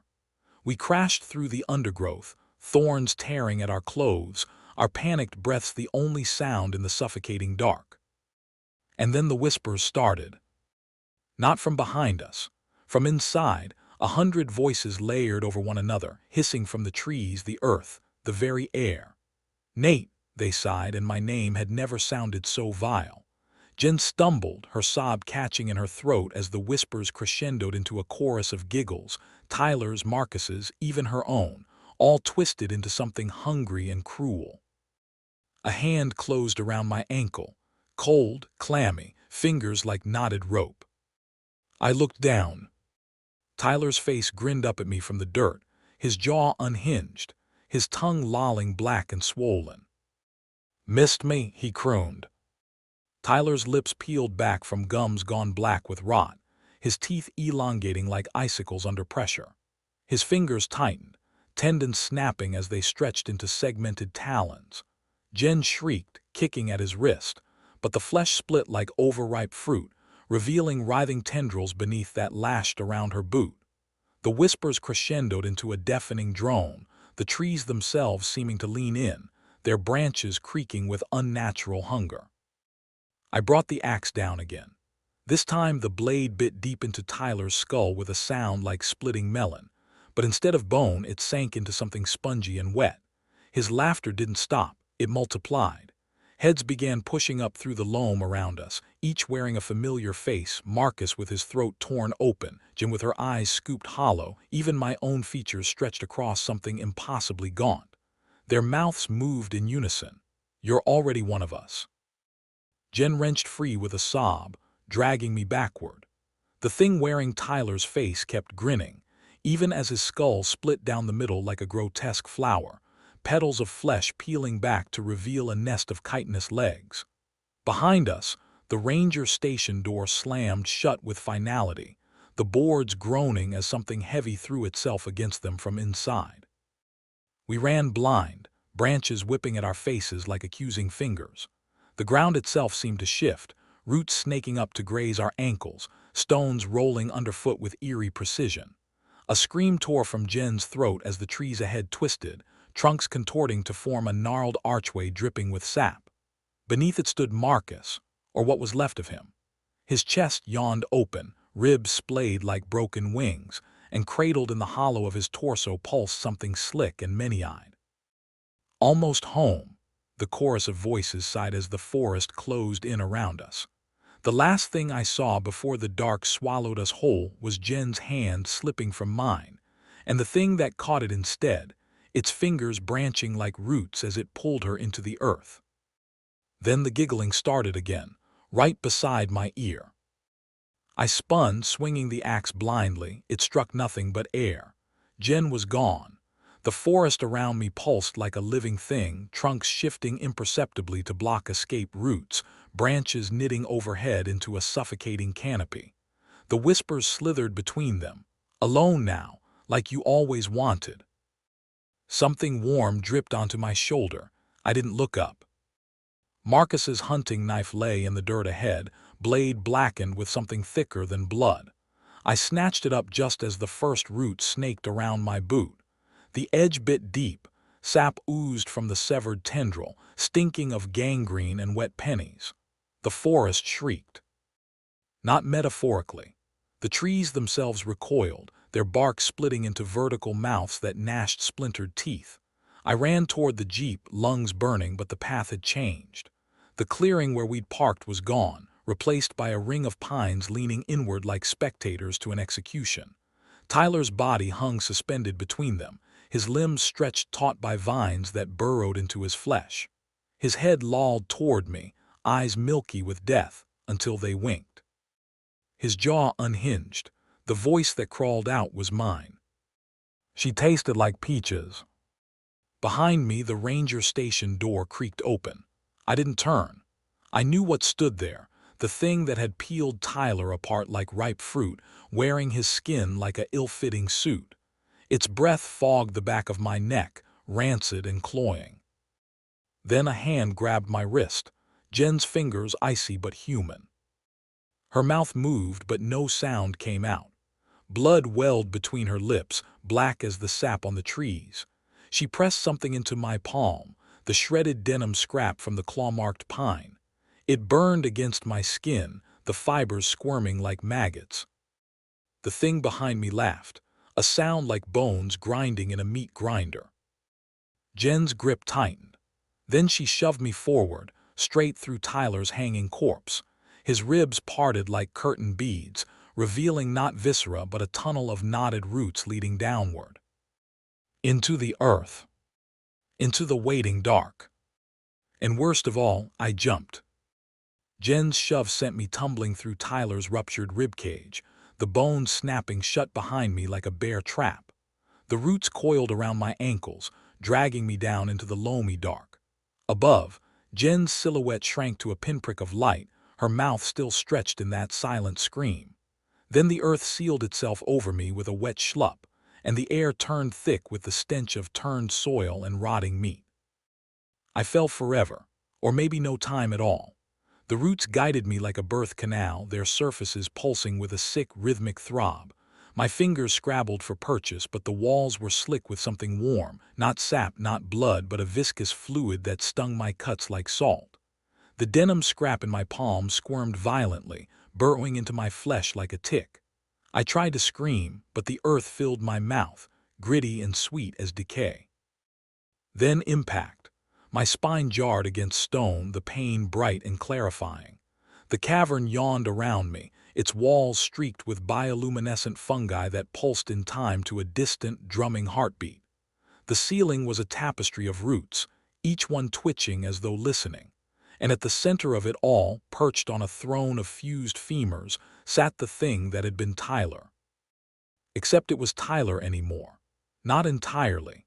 Its limbs had elongated, joints popping at unnatural angles, fingers fused into chitinous hooks. Its face was a car crash of features, Marcus's nose, Jen's lips, my own eyebrows, all stitched together with blackened sinew. When it smiled, the skin split vertically, revealing a second mouth lined with translucent, needle-like teeth. "SSS soft," it hissed, its voice a chorus of our stolen tones. "You always were the SSS soft one." Something moved in the shadows behind it. Jen, or what was left of her, crawled forward on broken elbows, her jaw unhinged, her tongue lolling black and forked. The denim scrap in my palm burned hotter, the fibers threading through my veins like puppet strings. The thing on the throne leaned in, its breath reeking of rancid honey. "They always beg," it whispered, "but you'll sing for us." And as the roots surged up to claim me, I realized, horribly, irrevocably, that I wanted to. The thought slithered through my panic like oil on water. Jen's broken body twitched at my feet, her fingers hooking into the dirt with a sound like tearing parchment. Above us, the thing that had been Tyler cocked its head, its neck elongating with a series of wet cracks. It didn't need to pin me down. The roots did that just fine, coiling around my wrists with a lover's gentleness, their tips probing the fresh wounds where the denim scrap had burrowed in. The cavern hummed. Not a sound, a vibration thrumming up from the stone into my marrow. It matched the pulse in my palm where the fibers had rooted deep. Jen's mouth opened unfolded, petals of flesh peeling back to reveal a glistening, segmented throat. A note spilled out, high, sweet, and utterly wrong. My own vocal cords vibrated in sympathy. The thing on the throne sighed, its many mouths watering. Yes, it breathed, and the words slithered into my ears, down my spine, settling in the base of my skull like a parasite finding its nest. I tried to clamp my lips shut. They parted anyway. The first note tore from me like a splintered rib, agonizing, inevitable. Jen harmonized, her voice warping around syllables that weren't language, weren't music, but something older. The roots tightened in approval. Around us, the walls shuddered, fungi bursting like pustules to release clouds of spores that tasted like copper and clover. The thing leaned forward, its throne creaking.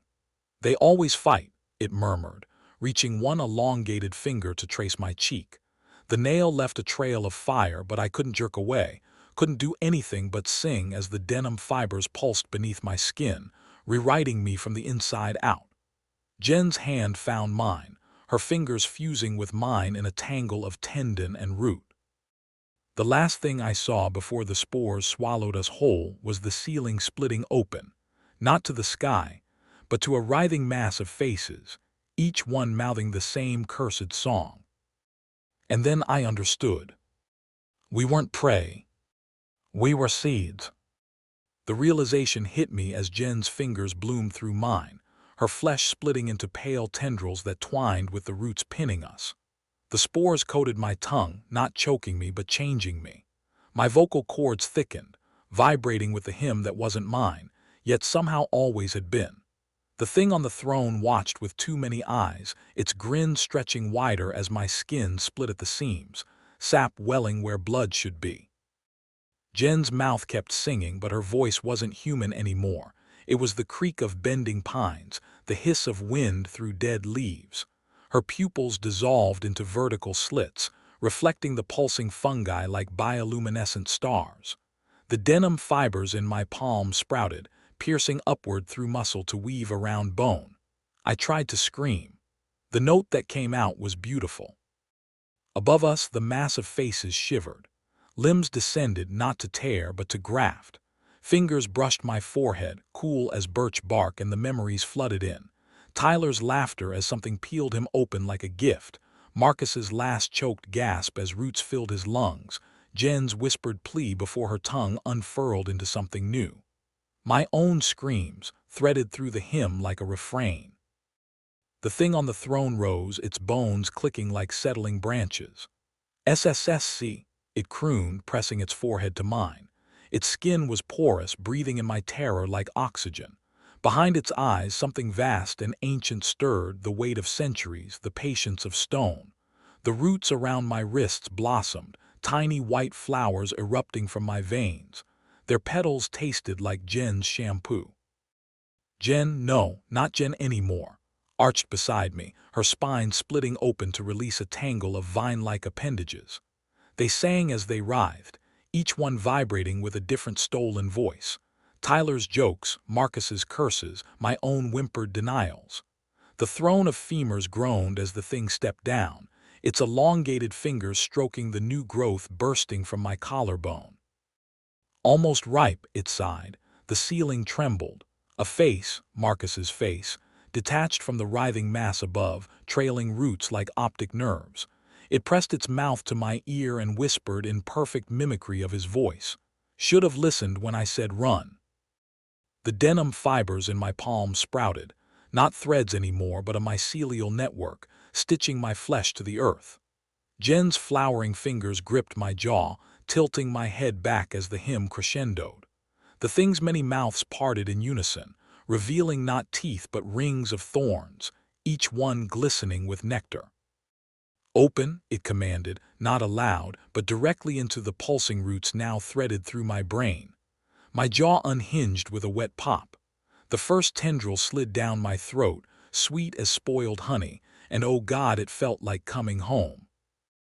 Above us the forest listened, waiting. Hungry. That was the first thing I understood with my new skin. The gnawing, gnashing hunger coiled in the hollow where my stomach used to be. The spores had rewired me, grafting roots where veins should be, turning my tongue into something forked and dripping with nectar. The thing that had been Jen curled around me like ivy, her flowering fingers stroking the fresh bark, splitting my collarbones. The hymn still poured from her throat, but the notes had changed.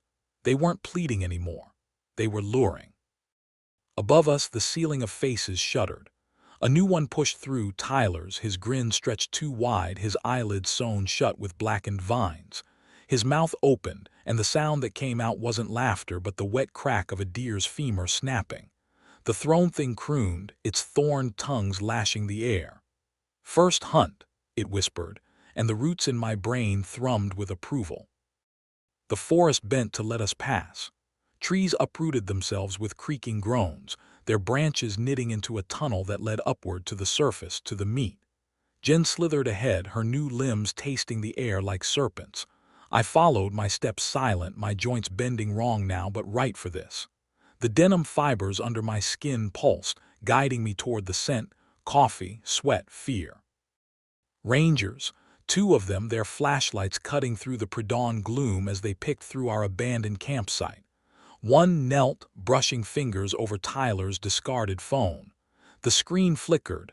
Last notification. Voicemail from Nate. Jen's giggle bubbled up beside me, her voice a perfect mimicry of my own. "Over here," she called sweetly. The Rangers turned, their faces slack with relief. "Wrong. Wrong. Wrong." The hunger snarled. Jen struck first. Her vines lashed out, wrapping the younger ranger's throat before he could scream. His partner fumbled for his radio, but I was there, my new fingers sliding into his mouth, down, down, until the roots sprouting from my nails latched onto his vocal cords. The hymn poured out of me, and oh, the way his terror tasted, like salt and adrenaline and something sacred. The thrown thing watched from the trees, its many mouths dripping. "Good," it sighed as we fed. And as the first ranger's skin split open to release his own flowering vines, I finally understood. We weren't seeds anymore. We were the harvest. Thank you for listening to tonight's stories. If you enjoyed them, please leave a like and subscribe.